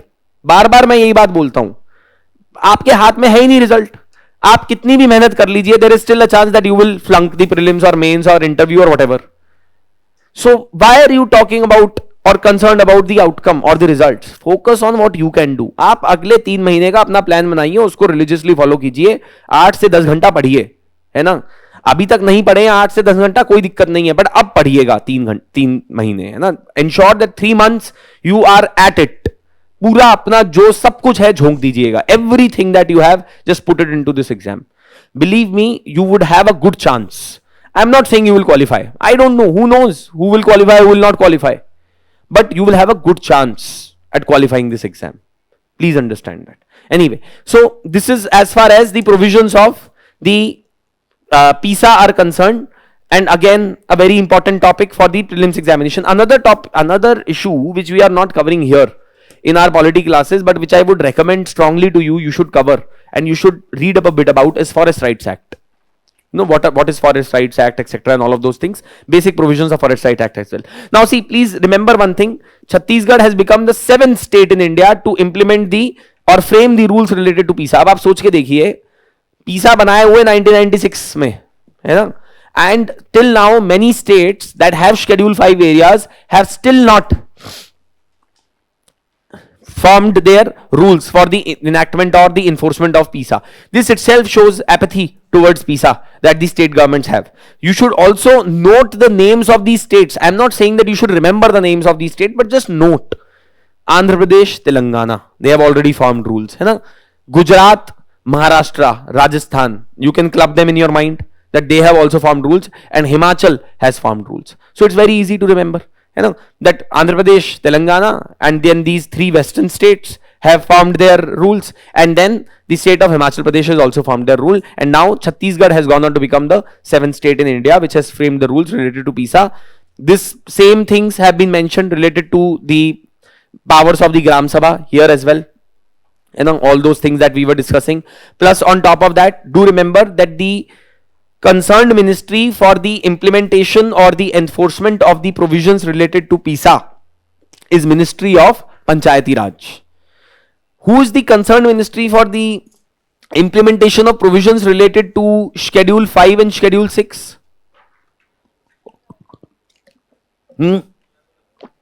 Ministry of Tribal Affairs. So Ministry of Tribal Affairs is the ministry which is supposed to be responsible for the implementation of the provisions related to Schedule 5 and Schedule 6. Whereas it is Ministry of Panchayati Raj which is the nodal ministry for the implementation of provisions related to Schedule PISA. And please also remember, there are 10 states in India where scheduled areas have been created, Schedule 5 areas have been created. So you should know about these states also. Again, Andhra Pradesh, Chhattisgarh, Andhra Pradesh, Telangana, you can remember, है ना? Chhattisgarh, Madhya Pradesh, you can remember, Maharashtra, Rajasthan, then on the eastern side, and Gujarat also, on the eastern side, you may remember, Jharkhand and Odisha, and then the state of Himachal Pradesh. These are the states which have Schedule 5 areas. Schedule 6 areas are in only 4 states, है ना? In the states of Arunachal, Assam, Meghalaya, Tripura and Mizoram. You may find the names of these districts and regions as well. एक बार जाके Schedule 6 में paragraph 20 के बाद जो table दिया हुआ है देख लीजिएगा उसको, है ना? So that will give you an idea of how these areas have been defined. Also, I have one more question. Can a tribal advisory council, okay, so question is that is there one single tribal advisory council for the entire state, or for every for every area that has been designated as scheduled area there is a tribal advisory council? How many of you think it is for every area, every scheduled area in the state? Very good, all of you are wrong. There is only one tribal advisory council in the state. ठीक है, तो पहले तो ये. Second related question. Can a tribal advisory council be formed in a state that does not have a scheduled area? How many of you think the answer to this is yes? So a tribe, for those states that may not have a scheduled area, a tribal advisory council may still be formed. So वो क्या काम करेगी? It will provide recommendations to the governor on the upliftment of the status of the scheduled tribes in the state. So जरूरी नहीं है कि tribal advisory council उसी state में फॉर्म हो जहां पे शेड्यूल एरिया एग्जिस्ट करता है. It may be formed in those states as well where there is no scheduled area. Please remember that. Is that clear? Third question. Is autonomous district council for one state or for various districts and various regions? है ना? So you have separate autonomous district councils for different districts or autonomous regions. But tribal advisory council is only one for the entire state. Is that clear? Also, one more question. If there is a law which has been made by the autonomous district council under its legislative powers, is there any approval of the governor, president, chief minister, prime minister required for the law to come into force? Right? So the approval of the governor of the state is required. Also, one more question. As I stated, that the governor of the state may notify that a law of the parliament or the state legislature may not apply to the scheduled areas or may apply with certain modification to the scheduled areas. Does the governor need anyone's approval for this notification to come into force? He requires the approval of the president. When he makes such a notification, he requires the approval of the president of India for such notification to come into force. Please remember that also. So ये छोटी छोटी चीजें हैं ना, nitty gritties. और these, हाँ sir discretionary की तो बात दूसरी है ना. मैं तो अभी क्या कह रहा हूं आपको वो समझ नहीं रहे आप कि जो नोटिफिकेशन गवर्नर ने इशू किया है उसकी मंजूरी प्रेसिडेंट से आनी जरूरी है. पहली बात तो ये है सर. डिस्क्रिशनरी है कि नहीं है इसके ऊपर बड़ा कंट्रोवर्सी है, because some people believe that this is discretionary power of the governor. Some people say that he is supposed to act on the aid and the advice of council of ministers. My understanding, it is not it is a discretionary power. Otherwise, what is the purpose of schedule 5? अगर governor को schedule 5 के लिए भी council of minister से ही काम पूछना था तो फिर आपने शेड्यूल 5 बनाया क्यों है? What is the purpose of schedule 5, schedule 6 have been created so that center can exercise some kind of special intervention in the protection of the interest of the scheduled tribes in the country. Reason for that was constitution makers were not very trustful of whom? Of the states, that they may ignore the interest of the tribes. That is why these provisions of schedule 5 and schedule 6 were included. तभी तो आप देखिए ना, state भाई schedule 5 schedule 6 तो state का area है. Ideally executive power of the state should extend on these areas, but there is a provision in the constitution which is saying no, that there is an appointee of the president, governor, who may exercise powers. अगर उसने council of ministers से पूछ के वो power exercise करनी है, if he has to exercise those powers on the aid and the advice of council of ministers only, then what is the purpose of schedule 5? So there is a controversy on that, है ना, discretionary है कि नहीं है. but उससे पहले मैं दूसरा सवाल पूछ रहा हूं sir, that any such notification which has been made by the governor has to get the approval of the president of India. No. Also, governors of the state have to submit annual reports or whenever desired by the president of India with respect to administration of the schedule 5 areas as well. Whether administration of schedule 5 areas is happening according to the provisions of the constitution or not, it is the power of the governor, of the president, to ask the governor through reports either annually or whenever he desires from the governor. So keep that also in mind. Is that clear? आगे चले. Right, so this is about schedule 5, schedule 6, etc., and PISA provisions and all of those things. So we have covered this entire portion. Now let's move on to the next thing. अच्छा देखिए, अब ये वाला जो topic है, this is actually more oriented towards mains examination.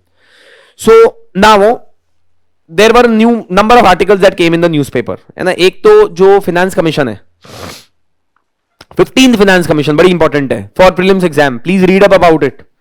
What were the major recommendations that were made by 15th Finance Commission? How was the recommendation different from the recommendations of the 14th Finance Commission? पढ़ लीजिएगा please. ठीक है. Now 15th Finance Commission, the chairperson said that we should relook the arrangement of distribution of powers under Schedule 7 of the Constitution. But see, you must remember one thing. Schedule 7 of the Constitution is only lists. List 1, list 2, list 3.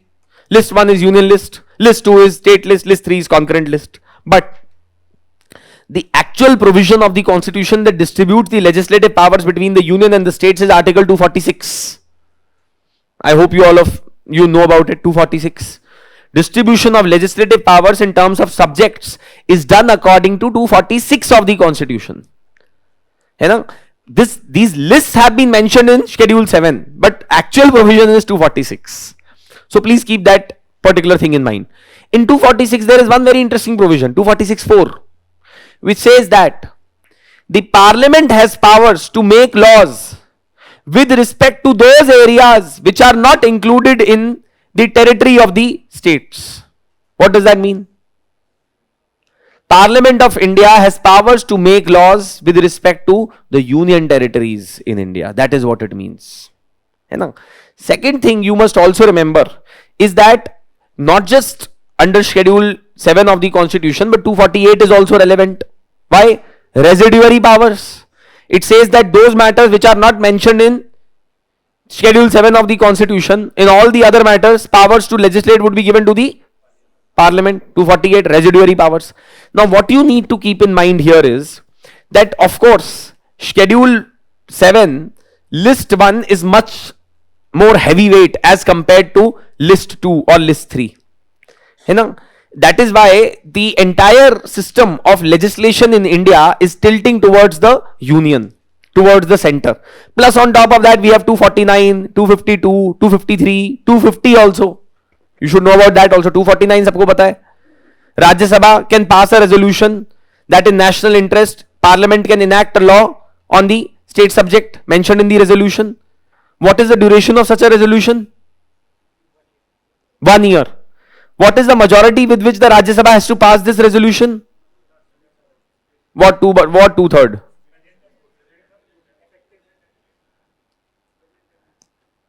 हाँ, क्या है 249? पढ़ो sir क्या लिखा है. देखिए देख लीजिएगा ये सब चीजें, है ना. कोई कह रहा है इफेक्टिव, कोई कह रहा है प्रेजेंट एंड वोटिंग, कोई कह रहा है टोटल मेंबरशिप, है ना. प्रेजेंट एंड वोटिंग है, 2/3 of members present and voting. Special majority नहीं है ये. Special majority means and majority of total membership of the house. Right? What is 250? Parliament can enact a law on the state subject when proclamation of emergency is in place under 352. What is the duration of such a law which has been passed by the parliament under 250?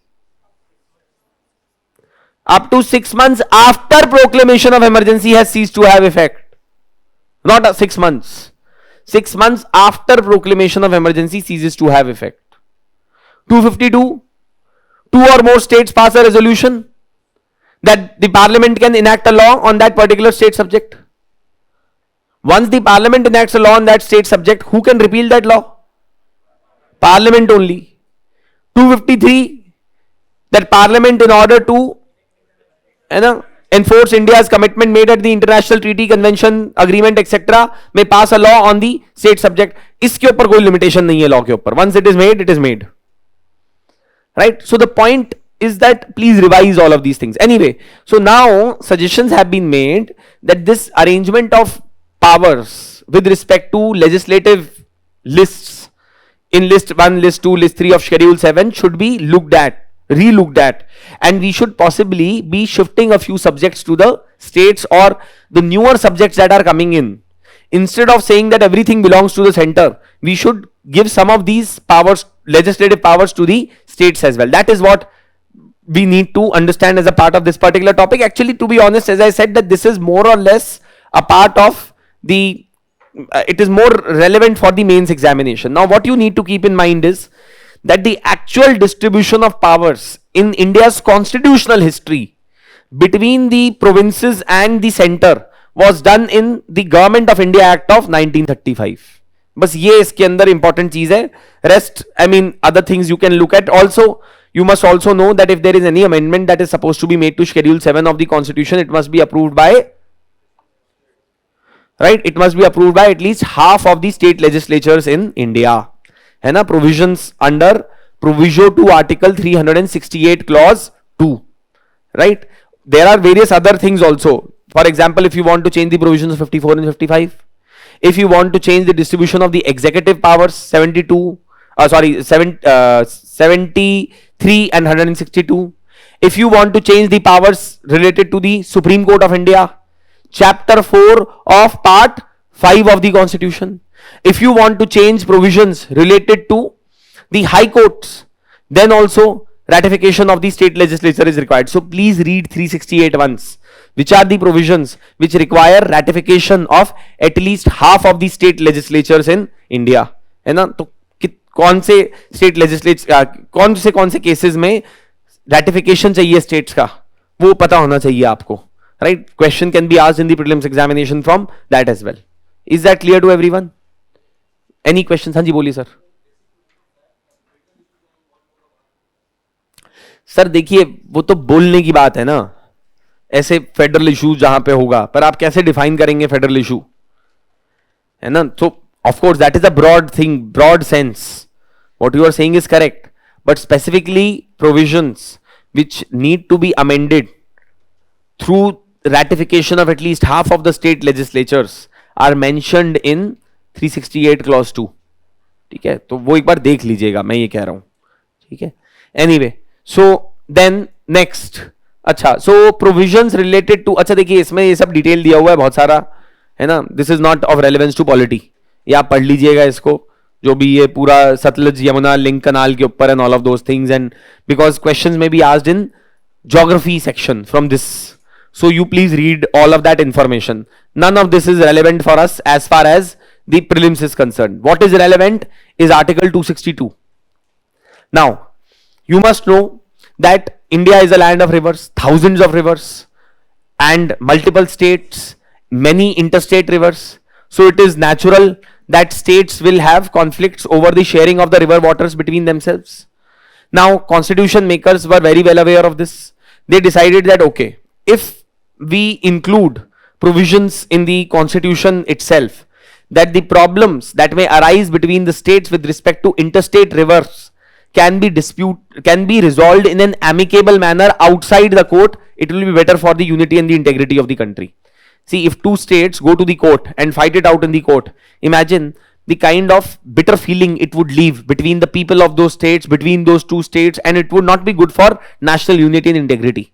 So, can we resolve these issues that come up related to interstate river disputes between the states in an amicable, in a conciliatory manner? क्या हम वो कर सकते हैं? So, इसीलिए Article 262 was included in the Constitution. Now, what does Article 262 of the Constitution state? Let us quickly have a look at that. See, Article 262 says that the Parliament by law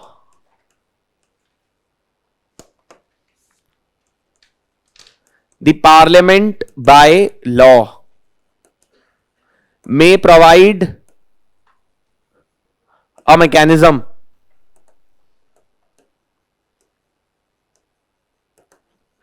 for the resolution of disputes between states over interstate rivers and valleys. Also, this provision says that Parliament may even exclude the jurisdiction of any courts. So that is what is interesting. This law may even exclude the jurisdiction of courts, including Supreme Court, to entertain such disputes.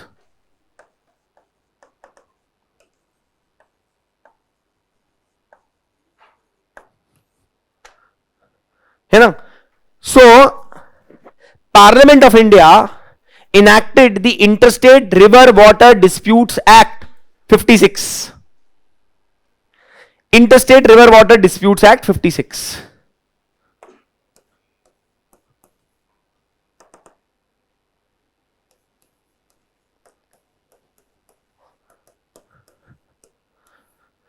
है ना? Interstate River Water Disputes Act 56.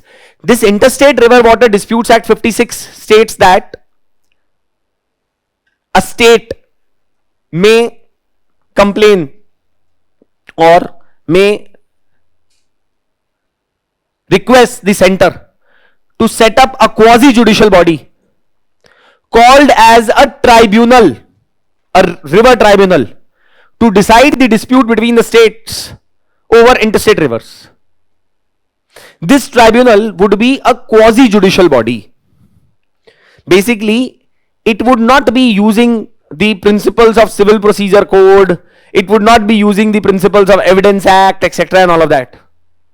They would be using principles of natural justice, and they would not have judges, they would have technical members as a part of it, or people those who are qualified to be judges होंगे उसमें, जरूरी नहीं है judges हों. Idea will be that can we resolve the disputes between the states in an out of court manner. And this law further states that Supreme Court or any other court in India is excluded to entertain any such disputes. They do not have any jurisdiction over such disputes. But unfortunately what has happened is that अब इस पहली बात तो ये है कि बहुत सारे ट्राइब्यूनल सेटअप हुए हैं इंडिया में. Many tribunals have been set up. Kaveri Tribunal, Godavari Tribunal, Mahanadi Tribunal, all these tribunals have been set up. Unfortunately, all of these have been a massive failure. Big reason for that has been that the states are not willing to cooperate with these tribunals. और भी बहुत सारे issues हैं which I am not going to go into right now because this is not related to mains but more about prelims. But what you must note is that Supreme Court of India has stated that how can you exclude our jurisdiction? We will still entertain a special leave petition against the decision of the tribunals. Now this, at least in my opinion, is absolutely unconstitutional for the Supreme Court to be doing so or to say so. Why? Because this is a provision of the Constitution, sir. and parliament has just followed the provision of the constitution to exclude your jurisdiction, and you are saying no, how can you exclude our jurisdiction? And not, these are not my words. You go and read the opinion of Justice V. Krishna Iyer, former Chief Justice of India, on this. He has severely criticized the Supreme Court of India for unnecessarily entertaining appeals against the decision of the tribunals in India, river water tribunals in India. So these tribunals, their decisions, once it is given, is binding on both the parties. These tribunals are supposed to be quasi-judicial bodies. These tribunals are supposed to be formed by the central government upon request or complaint made by the states. So that is what is the boundary of 262 which we need to understand. उसके अलावा भी बहुत सारी और details हैं. Some of these basic details I have provided in the handout that I have shared with you. So if you refer the handout, objective is for the provision of the amicable resolution of disputes related to interstate rivers. Non-judicial members with technical expertise should be able to provide input on these matters. भाई जज को क्या knowledge है hydrology की, कितना पानी जाना चाहिए, कितना नहीं होना चाहिए, all of these things are not known to the जज. He is trained in CRPC, IPC, trained in evidence, he is trained in constitutional law, he is not trained in all these technical matters. These are supposed to be better handled by the technical members only. To provide cost effective resolution to such disputes which would be less costly for the states, largely to provide speedy resolution to the disputes.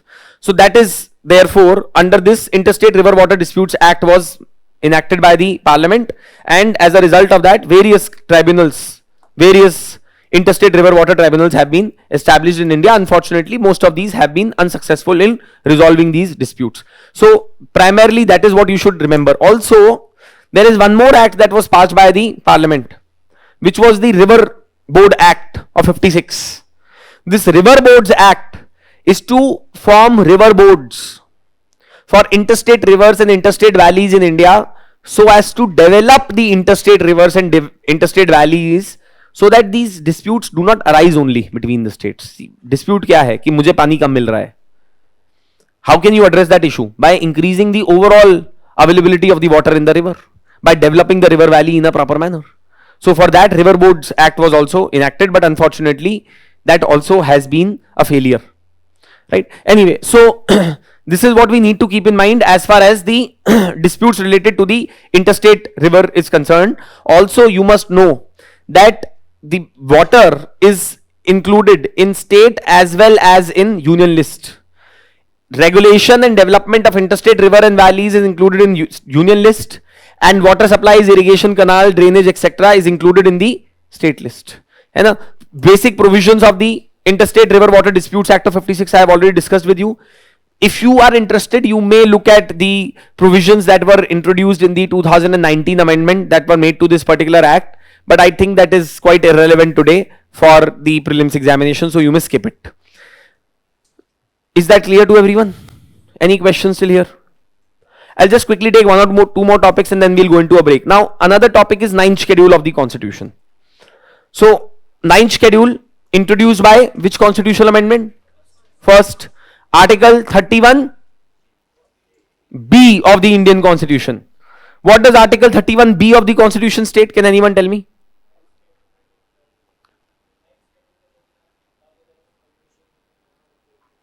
So, Article 31B states that laws placed under Schedule 9 of the Indian Constitution should not be deemed to be void or ever to have become void on the grounds of violating any of the fundamental rights in the Constitution. You must know about Article 13. Article 13 क्या कहता है? No law can be made against fundamental rights, and it shall to the extent of contravention be deemed void. But 31B is saying that if you take a law of the state legislature or parliament and include it in Schedule 9, such a law, even if it violates fundamental rights, any of the fundamental rights, it shall not be deemed void by the court or ever to have been deemed void. मतलब कि this 31B and Schedule 9 is retrospective in application.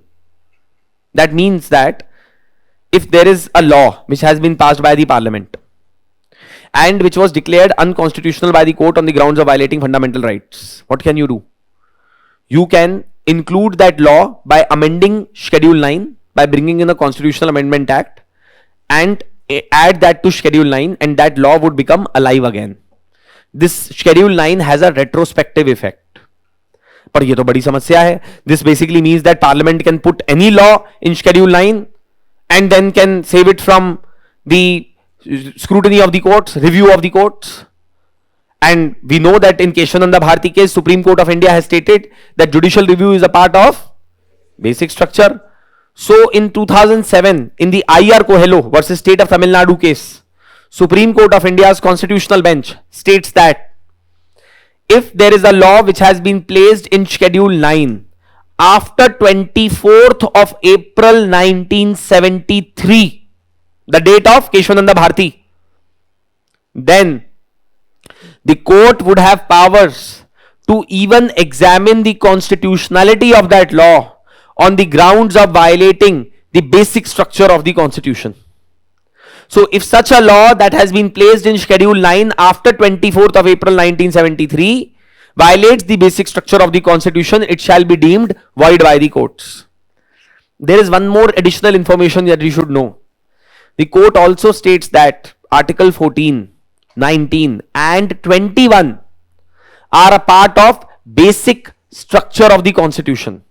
So if a law has been kept in Schedule 9 after 24th of April 1973, and if it seems to us that it violates 14, 19 or 21, we can declare such a law to be void or unconstitutional, even though Schedule 9 is giving a blanket protection in some ways to the violation of the laws against the fundamental rights.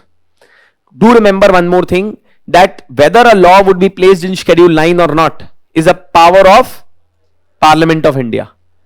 State legislature cannot do anything. That is why this law which has been passed by Jharkhand to provide 77% reservations in the vacant government positions has been not brought into force unless it will be introduced in Schedule 9 of the Indian Constitution, and then also there is always a possibility that it can be challenged in the court on the grounds of violating 14 possibly. You must also remember that Tamil Nadu, which provides 69% reservations, has included their law in Schedule 9 via an amendment made by the Parliament in 1994. And that matter, challenging that law, is still sub judice and still pending in the court. 4.7 crore cases ऐसी थोड़ी ना pending है, right? So one of those cases that as well.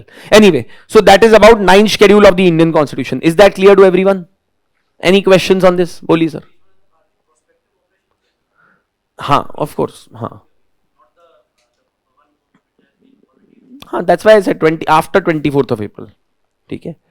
Now, next, Armed Forces Special Power Act. Then after this, we'll go into a break.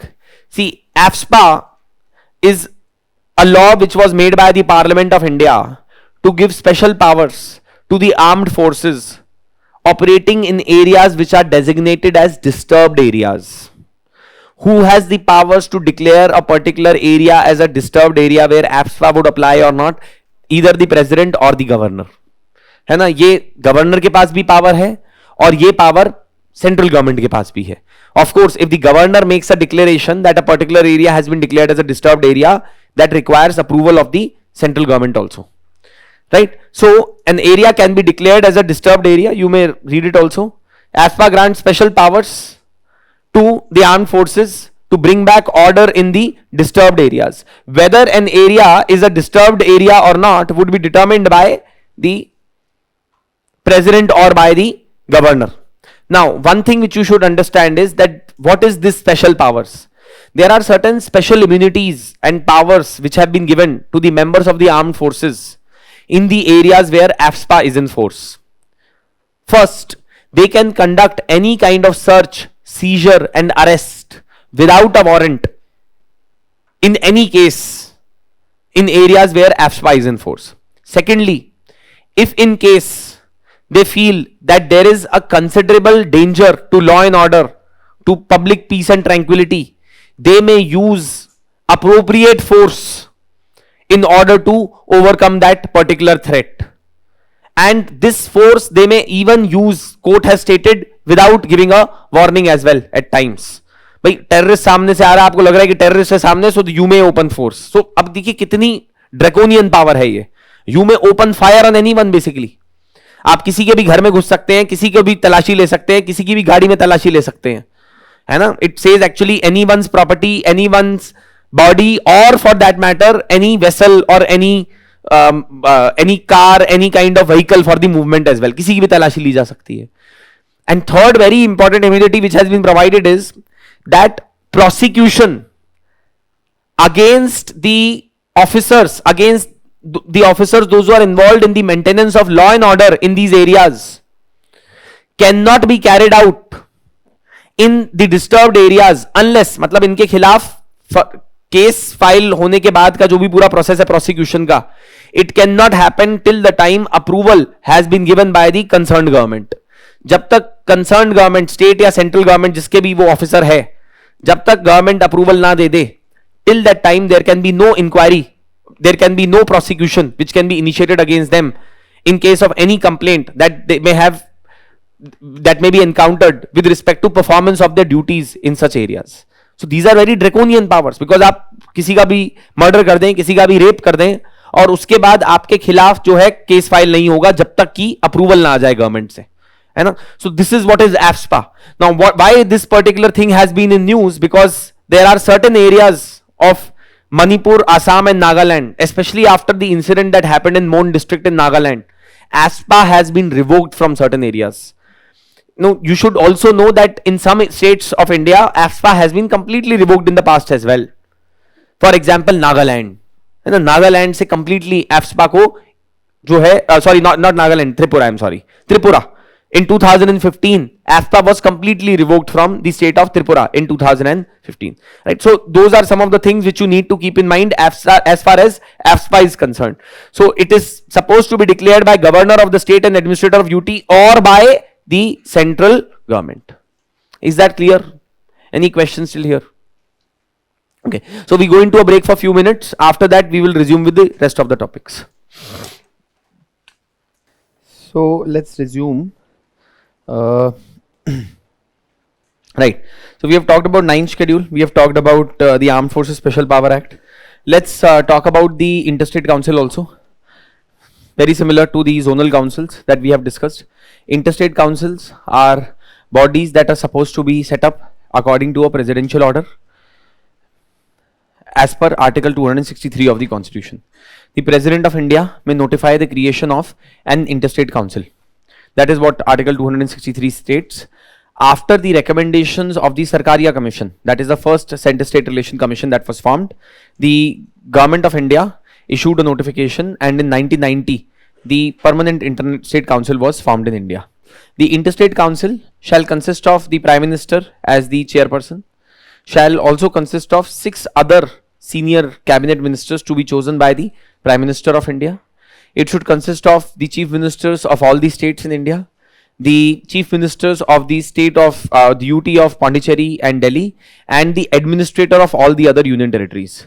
So all of these people would be a part of the Interstate Council. So basically, in a way, this body is pretty much like a mini cabinet. And it's a mini cabinet, not just of the state or the center, but a mini cabinet of the entire country. Right. So Interstate Council is supposed to again provide recommendations on resolving the issues that are common between the states and the center.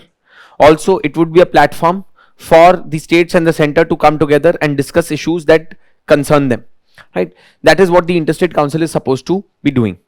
Now, what you must also know is that according to the provisions that have been made, the Interstate Council is supposed to meet thrice a year. But the reality has been that Interstate Council has hardly met a few times in the last few years. In fact, between 2006 to 2005 to 2017, there was not even a single meeting of the Interstate Council that happened. 2005 to 2016, in fact. So 11 साल तक कोई meeting ही नहीं हुई interstate council की. So it has largely become a defunct body. Also, the problem with the Interstate Council is that its recommendations are not binding on the center or the state. It is merely a recommendatory body. The other problem is that Interstate Council does not have a permanent secretariat also to provide any kind of technical support and assistance to this particular body to carry out their work. See, you can't expect the ministers, chief ministers, the prime minister of the country to be preparing the brief, the agenda, and to follow up on the recommendations that have been made by the interstate council. This work should be done by the civil servants, but the interstate council does not have a permanent secretariat. It is formed on an ad hoc basis. As a result of that, there is a lot of ineffectivity in its functioning. So that is all that we need to keep in mind. What are the functions of the interstate council? What is the composition of the interstate council? When was it constituted? And on the recommendations of the Sarkaria commission. Very simple. Now next, in this is important: post devolution revenue deficit grants. So you must know that as far as the fiscal position of the states is concerned, they are much weaker as compared to the union in India. There are a number of reasons for that. One big reason for that is, look at the number of subjects which are available to the center for taxation, right? Because no taxation can be made in India without law, which basically means that more powers of taxation are with the union as compared to the states. Also, the subjects which are available to the union for taxation are much more elastic in nature. Income tax, corporate tax, etc. You know, these are more elastic in nature. As the economy will grow, these tax collection will also grow. But the states, unfortunately, do not have such taxes. States have very stagnant kind of taxes with them. And because of a number of other reasons, because you must also know that the 15th Finance Commission had said that states in India have 63% of the expenditure responsibility. Overall, whatever expenditure happens in India, 63% of that is made by the states. Whereas states have only 37% odd of the total financial resources available in the country. So which clearly shows that states have much more responsibilities as compared to the financial resources that are available to them, right? So this puts them in a very precarious situation. Now how do we address this problem? So the problem of fiscal imbalance in the Indian constitution is addressed with the help of the Finance Commission, right? So the Finance Commission is supposed to make recommendations on the following matters. One, whatever money that goes into divisible pool of taxes, basically these are taxes such as income tax, etc., which go into divisible pool of taxes. These divisible pool of taxes, how this money should be divided between union and states. What is this called? What is the name for this? Vertical devolution. The money which is devolved from the divisible pool of taxes from the divisible pool to the states, that is called as vertical devolution. And when we divide this money amongst the states, what is that called? Horizontal devolution. So किस state को कितना पैसा मिलेगा? How much money every state would get would be called as horizontal devolution. And this would be termed as horizontal devolution. So Finance Commission is supposed to recommend two things. One, it is supposed to recommend the extent of vertical devolution, right? It is supposed to recommend that from the divisible pool of taxes, how much money should be going to the states. What is the recommendation of 15th Finance Commission? How much money should go to the states? 41.5%. What was the recommendation of the 14th Finance Commission? 42%. What was the recommendation of the 13th Finance Commission? 32%. So there was a quantum jump that happened from this 32 to 42. And this 41% is the money that will be given from the divisible pool of taxes to the states. Are there any conditions imposed on the state on spending of this money? Do the states need to spend this money as per any conditions? What grant? अबे मैं सवाल कुछ और पूछ रहा हूं, कुछ और जवाब दे रहे हो तुम. Is the state supposed to spend this money as per any conditions imposed by the center? No. So these are untied funds. ये जो सारा पैसा आता है ये स्टेट्स के पास नॉन कंडीशनल ग्रांट्स के फॉर्म में आता है, अनटाइड फंड्स के फॉर्म में आता है, right? There is absolutely no limitation on the states how they should be spending this money. Now, how would this horizontal devolution take place? Is it arbitrary as per the money, जैसा मन आए centre का वैसे दे दे, या फिर कोई तरीका होता है इसका? देयर इज अ फॉर्मूला, है ना. So you should look at that formula which has been given by the 15th Finance Commission. It is important. You should look at what are the principles that have been included for the first time in the 15th Finance Commission report for the devolution of this divisible pool between the states. किस state को कितना मिलेगा उसके लिए बहुत सारे criteria हैं, है ना. तो 14th और 15th फिनेंस कमीशन के डेवोल्यूशन क्राइटेरिया में क्या चेंजेस हैं, what are the changes in the devolution criteria of the 14th and the 15th finance commission. Please see the changes which are there, है ना. जो भी है whatever it is, you please do it on your own, है ना. तो वो एक बार कवर कर लीजिएगा because that is important for prelims examination. Now so all this is done on the basis of the recommendation of the finance commission. Finance commission also makes one more recommendation, that is under article 275. अब suppose कीजिए states को आपने पैसे दे दिया. If this is called as devolution, even after devolution, that is post devolution, if there are states that are short on money, that are short on grants, जिनका revenue ज्यादा है, कम है, and their expenditure is more, basically दो states which have revenue deficit, those states which have revenue deficit post devolution may be also given funds by the center. These are called as statutory grants. These are also called as post devolution, or these are also called as revenue deficit grants.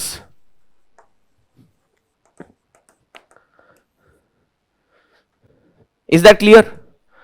These are basically given in order to fulfill the revenue deficit which has been created between the expenditure and the revenues of the states. This is supposed to be also made on the recommendation of the Finance Commission, but it would only be made according to a parliamentary law.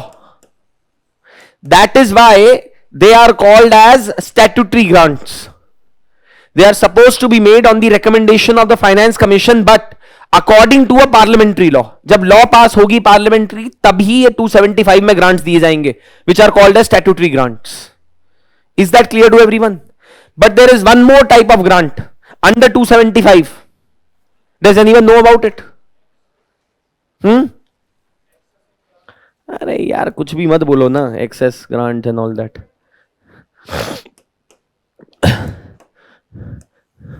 See, under 275 there are one more type of grants which are made from the center to the states, and which are for the welfare of scheduled tribes in the state. These grants which are made for the welfare of the scheduled tribes in the state from the union to the states are not made on the basis of Finance Commission's recommendation, but on the recommendation of Ministry of Tribal Affairs.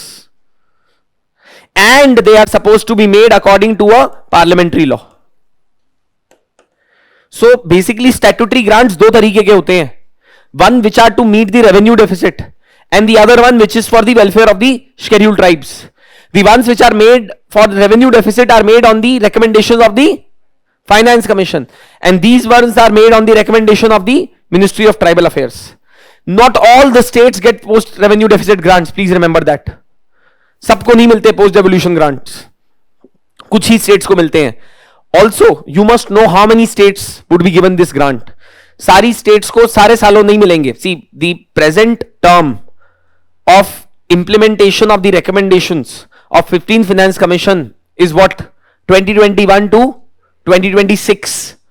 तो ऐसा नहीं है कि सारी state को पांचों साल post revenue deficit grants मिलेंगे. Some will be given only in the first year, some will be given only in the second year, till the second year, some will be given in the first, second and the third year, and so on and so forth. So this is what this particular news item is stating. This news item is stating that the Department of Expenditure, Ministry of Finance has released 7th monthly installment of PDRD to 14 states. So 14 states have been given this post devolution revenue deficit grants in India this time. And you please read it once. Internet पे search कीजिएगा post devolution revenue deficit grants, 14 states schedule, then you will get कि ऐसा नहीं है कि सारी states को पांचों के पांचों साल post revenue deficit grants are being given. Some states would be given only in first year. Some will be given for the first 2 years. Some will be given for 3 years. Some will be given for 5 years. So that depends. You know? So that is what we need to keep in mind. Other than that, there is one more type of grants which are made by the center to the states. What are those? Huh? What are those? कोई कह रहा था access grant. हाँ जी, what are those? 282 पढ़ा है किसी ने कभी? What are those grants? Discretionary grants.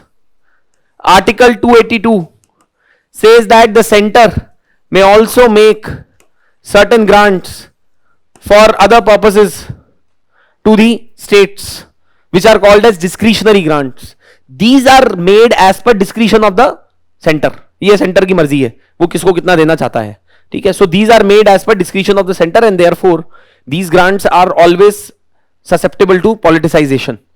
Not your horizontal, not your 280 के अंदर जो finance commission दे रही है, और not under 275, वो वाले नहीं हो सकते. देखिए, है ना. Those grants of course are not subject to politicization because finance commission is giving a formula, and on the basis of that formula, on the basis of certain objective criteria, those funds are being given. But these discretionary grants are subject to politics, है ना, because you may end up giving to those states where your own party is in power. Is this clear to everyone? And also remember one more thing: statutory grants may be conditional or may be non-conditional, depends. These devolutionary grants are not conditional, they are unconditional, non-conditional transfers. Do whatever the hell you want to do with this money. But as far as this is concerned, statutory grants, these may be conditional or non-conditional.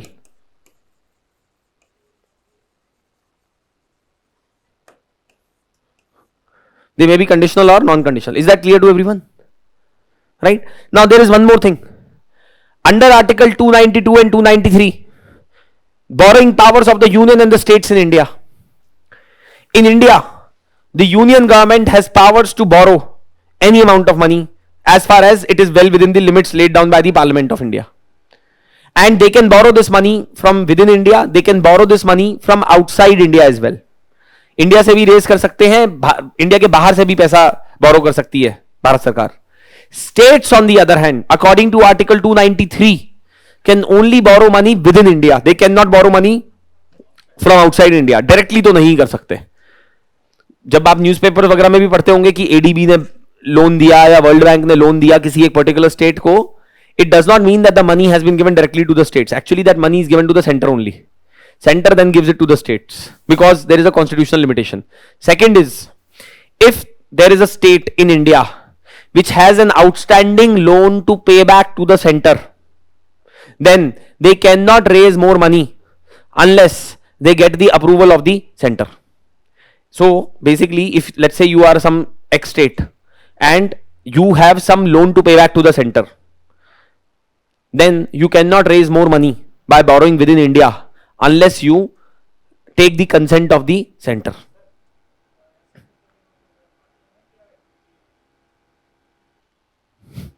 क्या चीज बोलना, क्या सवाल पूछा है तुमने जरा?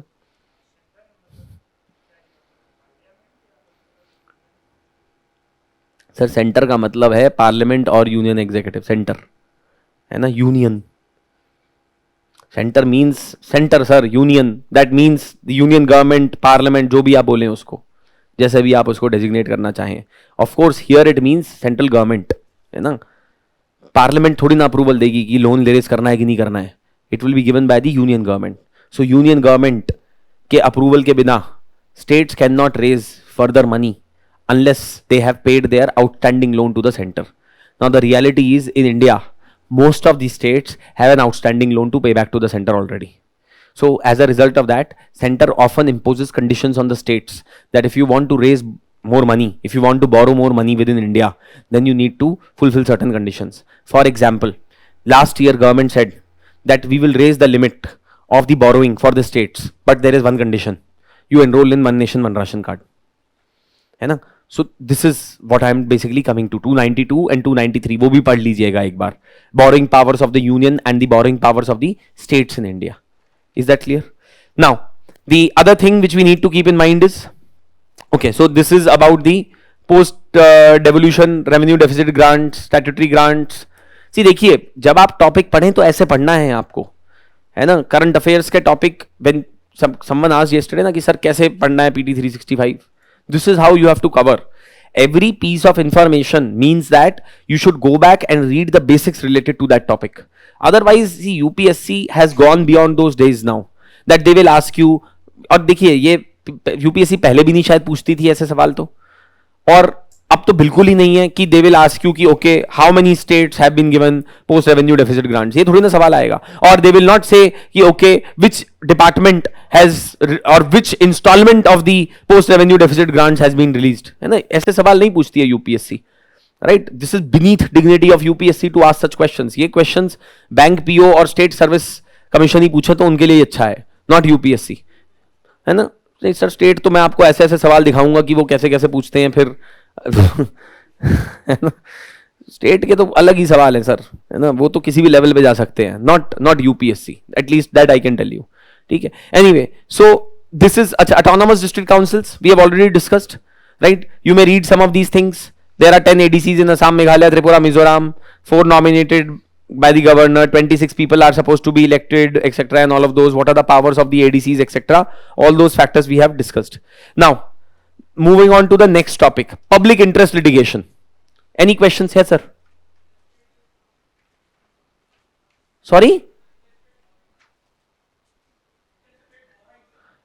Interstate borrowing.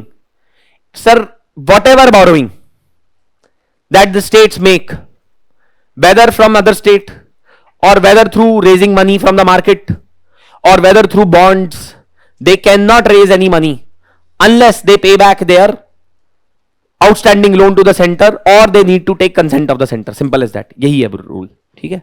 उससे कोई फर्क नहीं पड़ता सर वो स्टेट से ले रहे हैं, सिटीजन से ले रहे हैं, बॉन्ड से ले रहे हैं, कैसा भी पैसा उठा रहे हैं, इट डज नॉट मैटर. किसी प्राइवेट एजेंसी से ले रहे हो चाहे, it does not matter. Basic principle ये है कि सर जब आप मेरे को अभी तक पैसा आपने वापस नहीं दिया मेरा, तो तुम और जाके पैसा उठा लोगे, फिर तुम कंगाल हो जाओगे, ना तुम मेरा पैसा दोगे ना उसका दोगे. दैट इज द रीजन, है ना. That if there is an outstanding loan that you need to pay to me, first you pay my loan, then you talk about raising money from somewhere else. Otherwise, this way you will keep raising money and you will never give my money also. That is the reason. ठीक है? Yes. Yes. Absolutely correct. Are centrally sponsored schemes covered under discretionary grants? Yes. है ना? So they are decided by the ministries of the government. कितना पैसा दिया जाएगा किस state को? All of this is under the discretion of the central government ministries. ठीक है. And these are also, remember, conditional transfers, है ना. सारे ये conditional transfers होते हैं, discretionary grants जो होते हैं. भाई सेंटर फ्री में थोड़ा ना पैसा देगा, वो बोलेगा कि जी फोटो लगाओ, है ना. अब किसकी लगाओ वो तो तुम्हें पता है है ना. फोटो लगाओ, right? So states of course are not happy over this.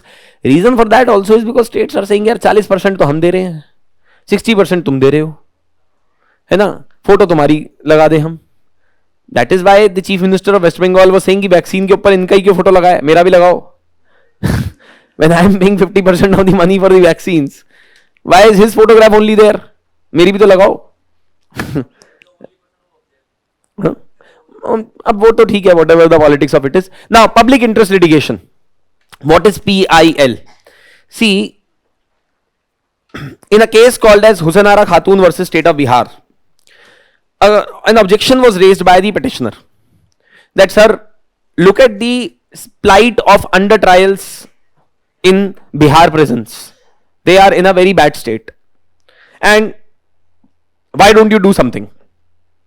Now, Supreme Court said that we will entertain this plea. This was a breakaway from the past traditions that had been established by Supreme Court of India. The past activities or tradition was that only if you are the aggrieved party, that is only if you are involved in some way in that particular matter, can you approach the Supreme Court for the enforcement of the fundamental rights, or can you approach the court for the writ petition under Article 32 or 226 to the High Courts? By Article 32 and 226 allow you to file writ petitions in the Supreme Court and the High Courts for the enforcement of your fundamental rights or other rights. Now, Article 32 and 226 originally were construed to be that a person should have a locus standi. That is, a person should be involved in that case. Only then the court will entertain this case. Otherwise, what is your problem? So, someone approaches the court, says that, sir, tribals have been displaced from their land and hydro dam power project has been created, and these people have not been given any land in return also. So, the court will say that, what is your problem? Why are you having any kind of difficulty with this? Are you affected as a result of this? तुम्हारा घर लिया है, तुम्हारी जमीन ली है, नहीं. How does it matter to you? But then the court realized in the late 70s that this way there would be so many sections of the society which would never be able to get justice from the courts. For them, fundamental rights are merely mentioned on paper. Why? Because these people do not, let's say there is a group of tribal who have been displaced by the government and they have not been resettled.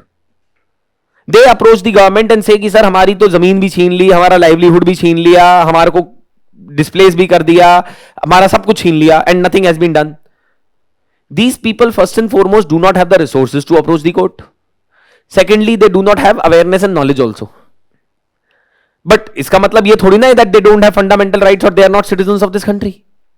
So the Supreme Court in Husainara Khatun case, starting from that case and then in number of cases after that, in Khatri versus State of Bihar, SP Gupta versus Union of India, stated that it does not matter whether you have a locus standi in a case or not, whether you are the agreed party or not. If you are a public spirited citizen, you can approach us and you can ask us to provide you remedy. You can ask us to provide remedy for those sections of the society who cannot approach the court themselves. So basically, court stated that public spirited individuals may file petitions in the court, writ petitions in the court, for the enforcement of rights of other sections of the society who may be so marginalized that they cannot approach the court themselves on their behalf. This is called as PIL, public interest litigation. If you file a litigation in the court and if it does not directly affect you, but if you can prove it in the court that there is a substantial amount of public interest that is involved, we will entertain that case, irrespective of whether you have any direct interest or conflict involved in that case or not. This is PIL. Now this, of course, is a game changer altogether, because it means that now, irrespective of whether the Dalits or the scheduled tribes or the women or the minorities or the children or the old age or the disabled can approach the court themselves or not, someone else can approach the court on their behalf and can say that, sir, wrong is happening, please protect it from happening. So Supreme Court invented this concept of PIL. Supreme Court was asked, sir, where are you getting these powers from? They said, one, Article 32 and 226, and secondly, under Article 142 of the Constitution as well. 142 of the Constitution says that Supreme Court can issue order, decree, judgment in any court to do complete justice. So they say that we have a reservoir of powers under Article 142 and we can utilize that. So present situation is, today any citizen of India can approach either the Supreme Court or the High Courts in India on behalf of those sections of the society, those who are marginalized, and they cannot approach the court themselves for the enforcement of their rights without having a locus standi in that particular case.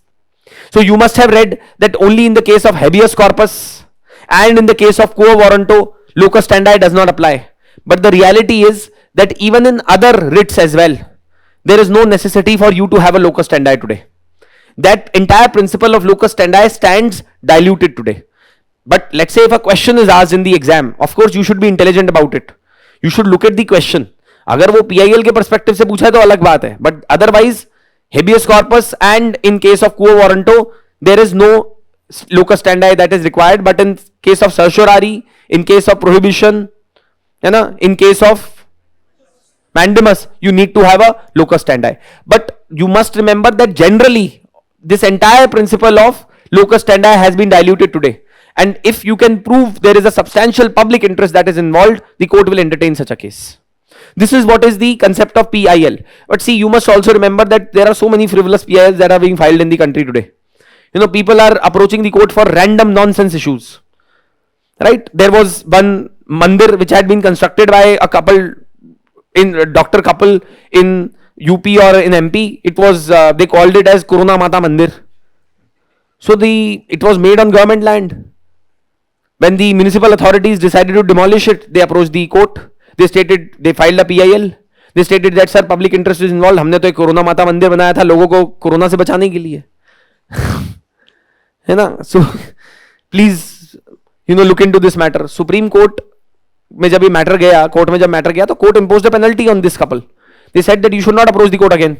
You have wasted the time of the court. और 2 साल के लिए उनके ऊपर और ban लगा दिया कि अब आप 2 साल तक कोई और PIL फाइल नहीं कर सकते हमारे पास. फालतू का टाइम. आप प्राइवेट इंटरेस्ट के अंदर जो मैटर है उसको आप कैमोफ्लेज करके पब्लिक इंटरेस्ट की तरह लेके जा रहे हो, and you are stating that public interest is involve. What kind of public interest is involve? Absolute nonsense. Court says nothing.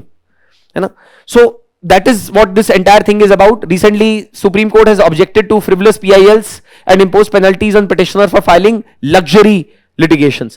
Public interest litigation को आजकल लोग ये भी कहते हैं private interest litigation, or some people also call it as political interest litigation. That to further political interest or private interests, people often file PIL and waste the time of the courts. Already there are 4.7 crore cases pending in the courts in the country, and on top of that you are filing these nonsense PILs, that Corona Mata Mandir and all that kind of things, है ना? So of course the court has come down heavily on those things. So this is, ये सब इसी के अंदर लिखा हुआ है. As far as the PIL are concerned, there are 2 important judgments of the court also which has been cited here. You may read it for the perspective of the mains examination. Now, tribunals. What are tribunals? Tribunals are quasi-judicial bodies that have been created in India to provide quick and speedy justice to the citizens of the country, and also to ensure that we can reduce the burden on the normal courts in the country. See, imagine that you are a central government service officer, right? And let's say that let's say you are an IAS officer, let's say, for example, okay? And you happen to like the daughter of your boss. You go and talk to her. The boss does not like this. Boss says, now I will teach him a lesson. He's trying to be smart. So he says that I'll withhold his promotion, or I will suspend him from service, whatever. ऐसे ही randomly उसने आपको suspend कर दिया है, आपकी promotion रोक दी. क्यों? क्योंकि आपने जाके उसकी बेटी से बात कर ली. भाई patriarchal आदमी है वो बड़ा. वो बोल रहा है, how can my daughter be talking to someone unless she asks my permission? And how can this person, especially who reports to me, be going talking to my daughter? Let's say I'm just giving an example, है ना? So now in this case you are aggrieved. अब आप क्या करेंगे? You can go to the court. चले जाओ court. Boss बोलेगा बहुत अच्छी बात है, चले जा, है ना? जब तेरा बेटा एग्जाम देगा ना, तो उसके बाद आके मिलियो तुम मुझसे, तब तक होगा कोर्ट का मैटर रिजॉल्व. भाई 20-25 साल लग जाएंगे कोर्ट के अंदर. You never know how much time the court is going to take by the time your matter is disposed of, right? So that is one problem. Secondly, the judges, those who are sitting in the courts, do not understand the rules of the All India services. They do not understand the service conditions of the All India services. भाई उनकी इस सब में training थोड़ी ना हुई है. They have been trained in IPC, evidence, etc. and all of that. They don't have a technical expertise also on this matter. अगर आप कोर्ट चले गए तो फिर तो time waste, money waste, resources waste, everything gone. How do we provide quick, speedy justice to the citizens in the country? So we decided that we will create tribunals in India. Parliament of India enacted 42nd Constitutional Amendment Act. And under this, 2 kinds of provisions were added into the Constitution. What were these 2 provisions? So 42nd added 2 provisions. 323A and 323B. 323A empowers the parliament. These are all enabling provisions, please remember. They do not create tribunals themselves. They empower the parliament or the state legislature to create tribunals, empowers the parliament to set up tribunals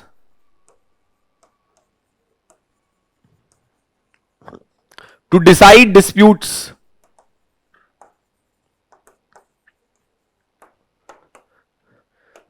related to service matters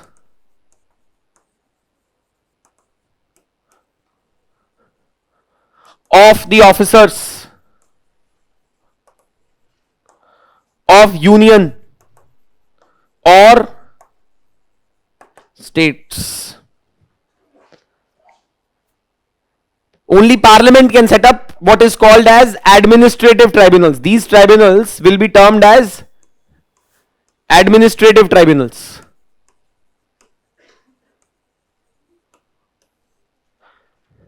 Under 323A of the Constitution. So Parliament of India enacted an act called as Administrative Tribunals Act 85, under which CAT has been set up, and under which if states write a request to the center, center can also create SAT, State Administrative Tribunal. Please remember that only Parliament has powers to set up administrative tribunals. Only Parliament. State legislatures cannot do so. And for other matters, other than service related matters, service related disputes, for other matters, state legislature or parliament may set up tribunals depending upon whether that particular subject is under their jurisdiction or not. So for example, National Company Law Tribunal, है ना, or for example the National Taxation Tribunal, or for example the Electricity Disputes Tribunal. These are the kind of tribunals. Labor Disputes Tribunal. These are the kind of tribunals which have been set up under 323B for other purposes. They can be set up by state legislature or parliament. This one has to be set up only by the parliament. Set भी जो है parliament की request, state की request पे centre ही set up करेगा, because this power has been given to the union only. So parliament has given these powers to the centre, that if state writes to you an application that they want a SAT, then you can set it up for them. Now these tribunals have been created as bodies in order to provide speedy justice to the citizens, in order to relieve the burden on the regular courts in the country, and in order to ensure that the courts in the country can function in a faster, smoother manner. Citizens can get access to justice as quickly as possible. Therefore, all of these tribunals are supposed to operate as per principles of natural justice. Secondly, they would not apply any Evidence Act and CRPC and CPC and all those kind of things. Another thing which you need to keep in mind is these tribunals would consist of technical members. But the court has stated that these tribunals should consist of people, those who are, at least half of the members should be those people, those who are qualified to be judges of High Court. Because these tribunals are exercising powers of courts only. ये तो court की तरह ही काम कर रहे हैं. Therefore, at least half of the members should be people, those who should have judicial experience or some kind of legal experience. They should be eligible to become High Court judges. And rest of the members can be technical members. तो government क्या करती है, अपने खुद के लोग बिठा देती है इसके अंदर. अब प्रॉब्लम क्या है, government is the largest litigant. आपका केस प्रमोशन का गवर्नमेंट से ही तो फंस रहा है. गवर्नमेंट नहीं, government only has stopped your promotion and you are litigating against government in the administrative tribunal. Administrative tribunal में कौन बैठा है, गवर्नमेंट के लोग बैठाए हुए लोग बैठे हैं. So there is a problem. As a result of that, there are few judgments of the court that have come on this matter, which have told the government that please reform the functioning of the tribunals in the country. Appointment process needs to be streamlined. It should be as independent as possible. You should remove the tribunals from the control of the parent ministries in India. For example, National Company Law Tribunal should not be functioning under the control of Ministry of Corporate Affairs.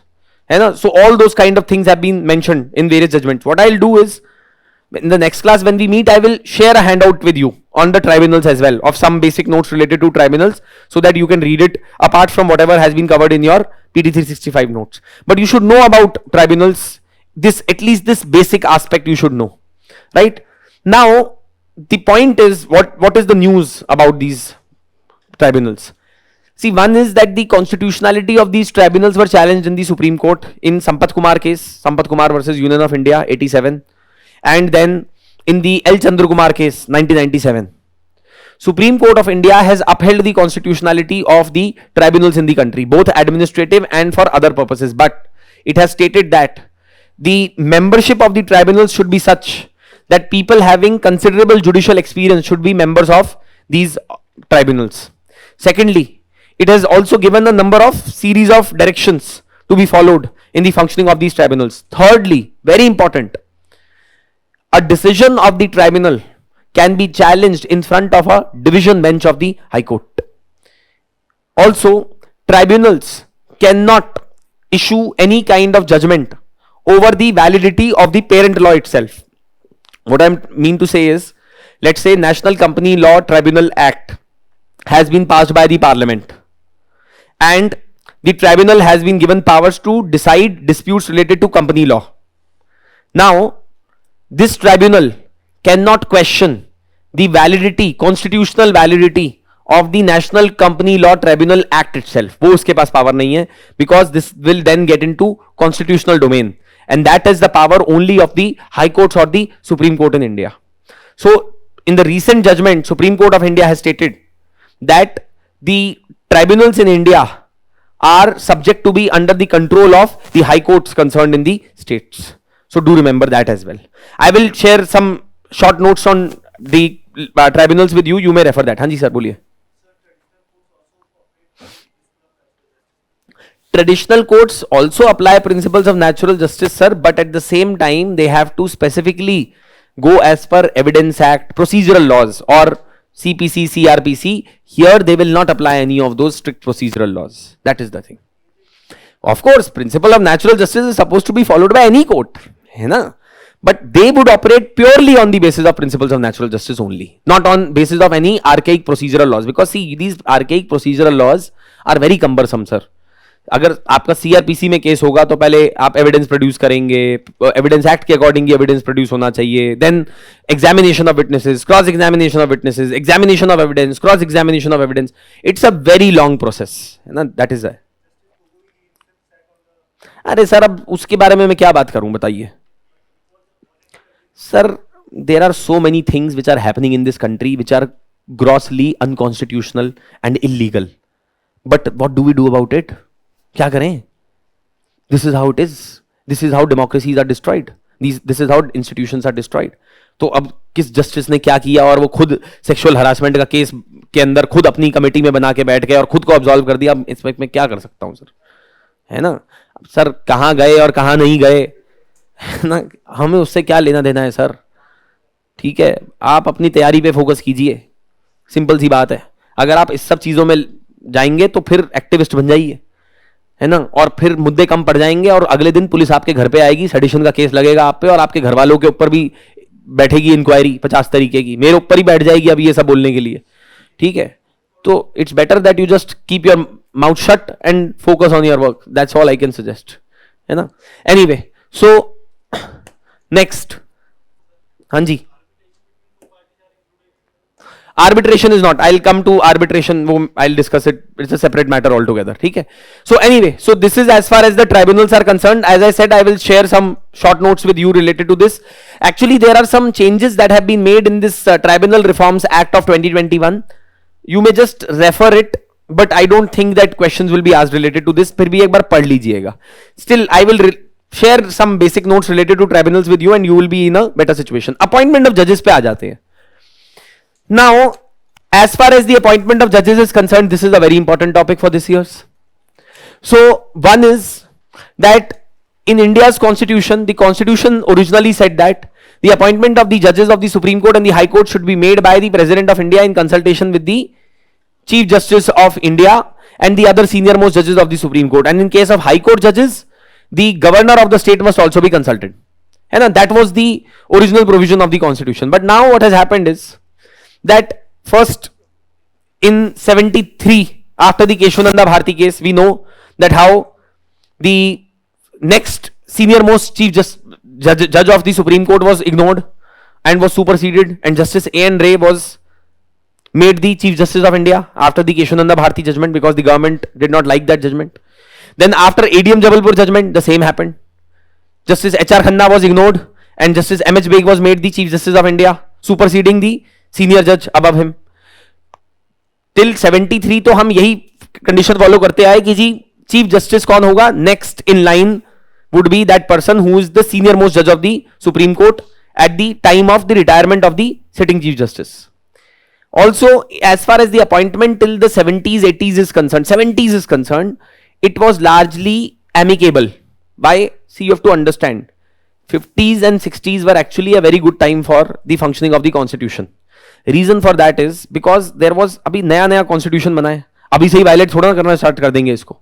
And also the other thing was that the leaders of that time were more tolerant, they were more democratic in their approach, and they also had certain basic values and principles. And then when they used to sleep at night, they used to get a good sleep possibly, because they were not always involved in violation of constitution and laws like the ministers and the government in present day era. So at that point of time, the situation worked reasonably well till 70s, and that is when all of this fiasco of Keshwananda Bharti and after the ADM Jabalpur case happened, where Indira Gandhi said, no, I will supersede the judges and I will make junior judges as the Chief Justice of India. So a PIL was filed in the Supreme Court in 1981 actually. SP Gupta versus Union of India, which said that, sir, this way the independence of the judiciary would be completely compromised. The executive is making all the appointments on its own. So the Supreme Court had to decide that when it says that the President of India should consult the Chief Justice of India, what is the meaning of the term consultation? Does it mean concurrence or does it mean mere consultation? Supreme Court of India says executive shall enjoy primacy as far as the appointments to the judges or the higher judiciary is concerned. In largely, judiciary and executive should sit together and try to make a unanimous decision, but in case they can't arrive at a unanimous decision, the view of the executive or the government of India should prevail over that of the view of the Chief Justice of India. अब फिर उसके बाद एक law commission की report आई 87 में, that stated that what the hell is happening, the executive has completely compromised the independence of the judiciary. They are placing their own people in the judiciary today, and these judges they are not independent at all. You need to change the system, otherwise this entire democratic institution will be destroyed. So another PIL was filed, Supreme Court's advocate on record versus Union of India, and in this case Supreme Court of India formed a 9-judge bench.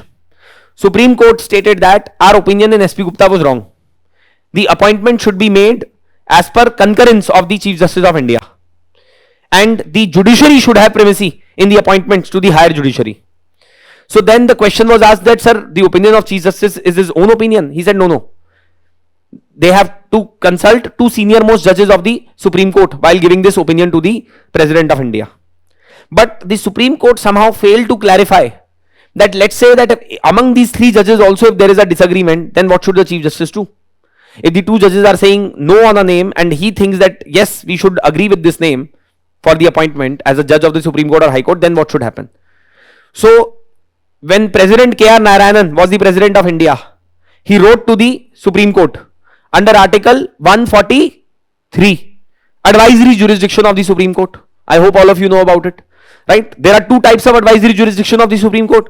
One in which it is mandatory for the Supreme Court to give the opinion, and the other one in which it is not mandatory, it is optional for them.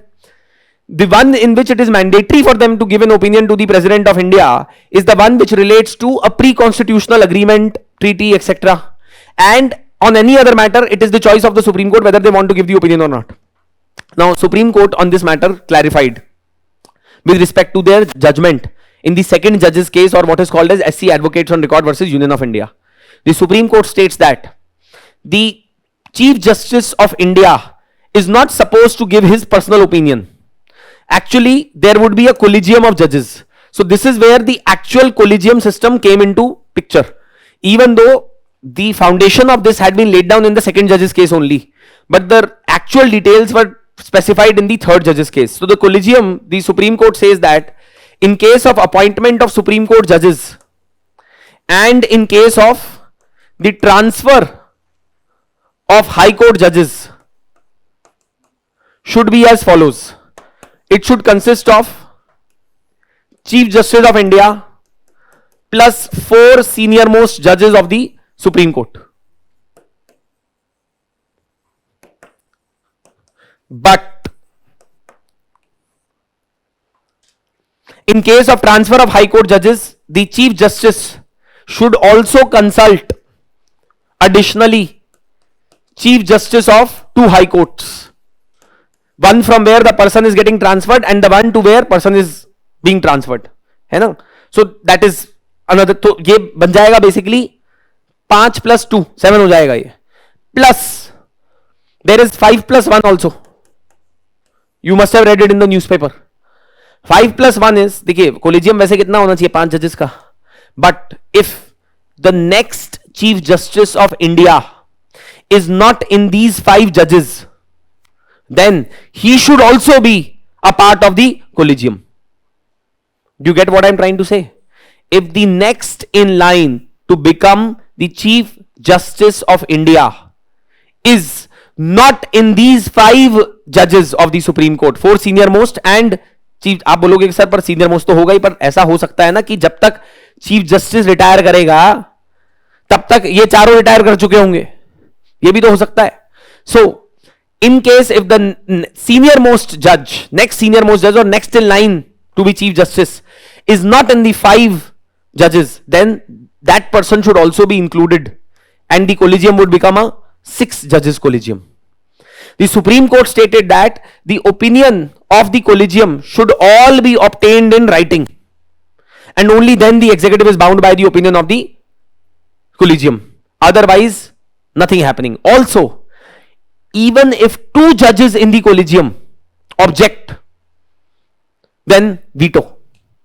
Basically 5 judges हैं, 5 में से अगर 2 ने भी किसी नाम पे object कर दिया, that name has to be dropped. You can't send that name further to the executive for the appointment. Do you get it? In case of the appointment of the judges of High Court,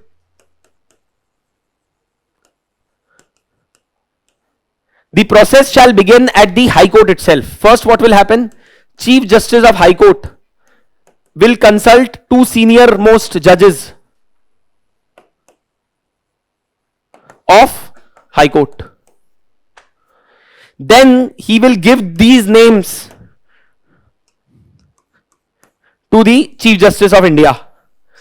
Chief Justice of India would in turn consult the 2 senior most judges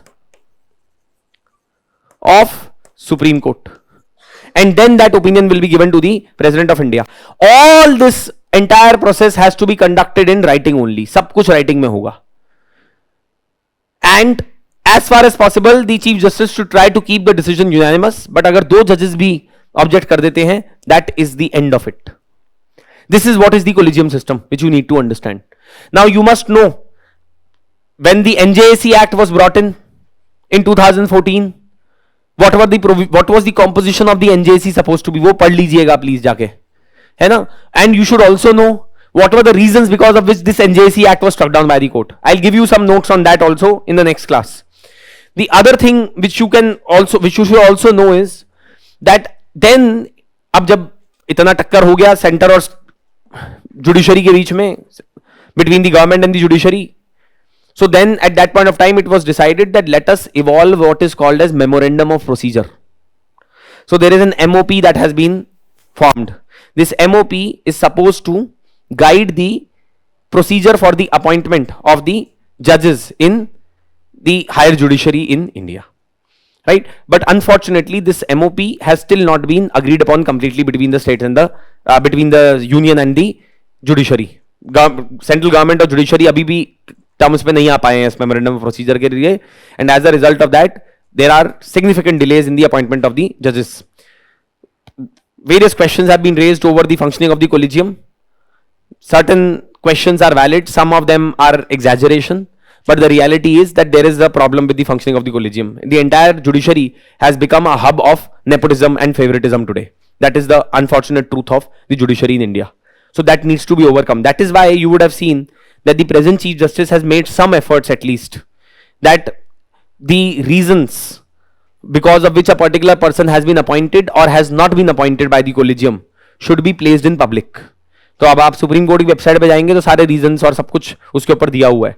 कुछ तो बहुत ही shocking reasons भी हैं, है ना.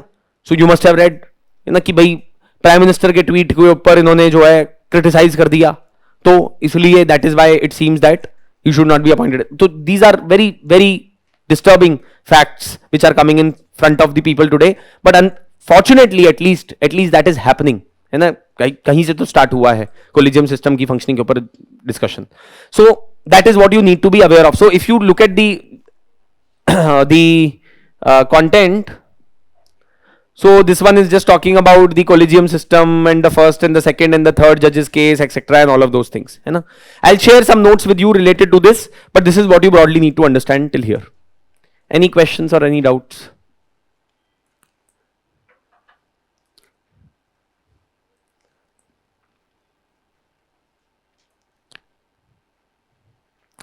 It's 41.5% only. That is, I mean, I understand. ठीक है ना? And Ladakh, can you please clarify? See, it is 41.5%, है ना? And of course, that 1% adjustment, it's not 41, it is 41.5%. That is what it is. You may check the report of the 15th Finance Commission. Go and check it on their website. You will get the understanding of what they have stated. Okay. Anyway, any other questions? Yes.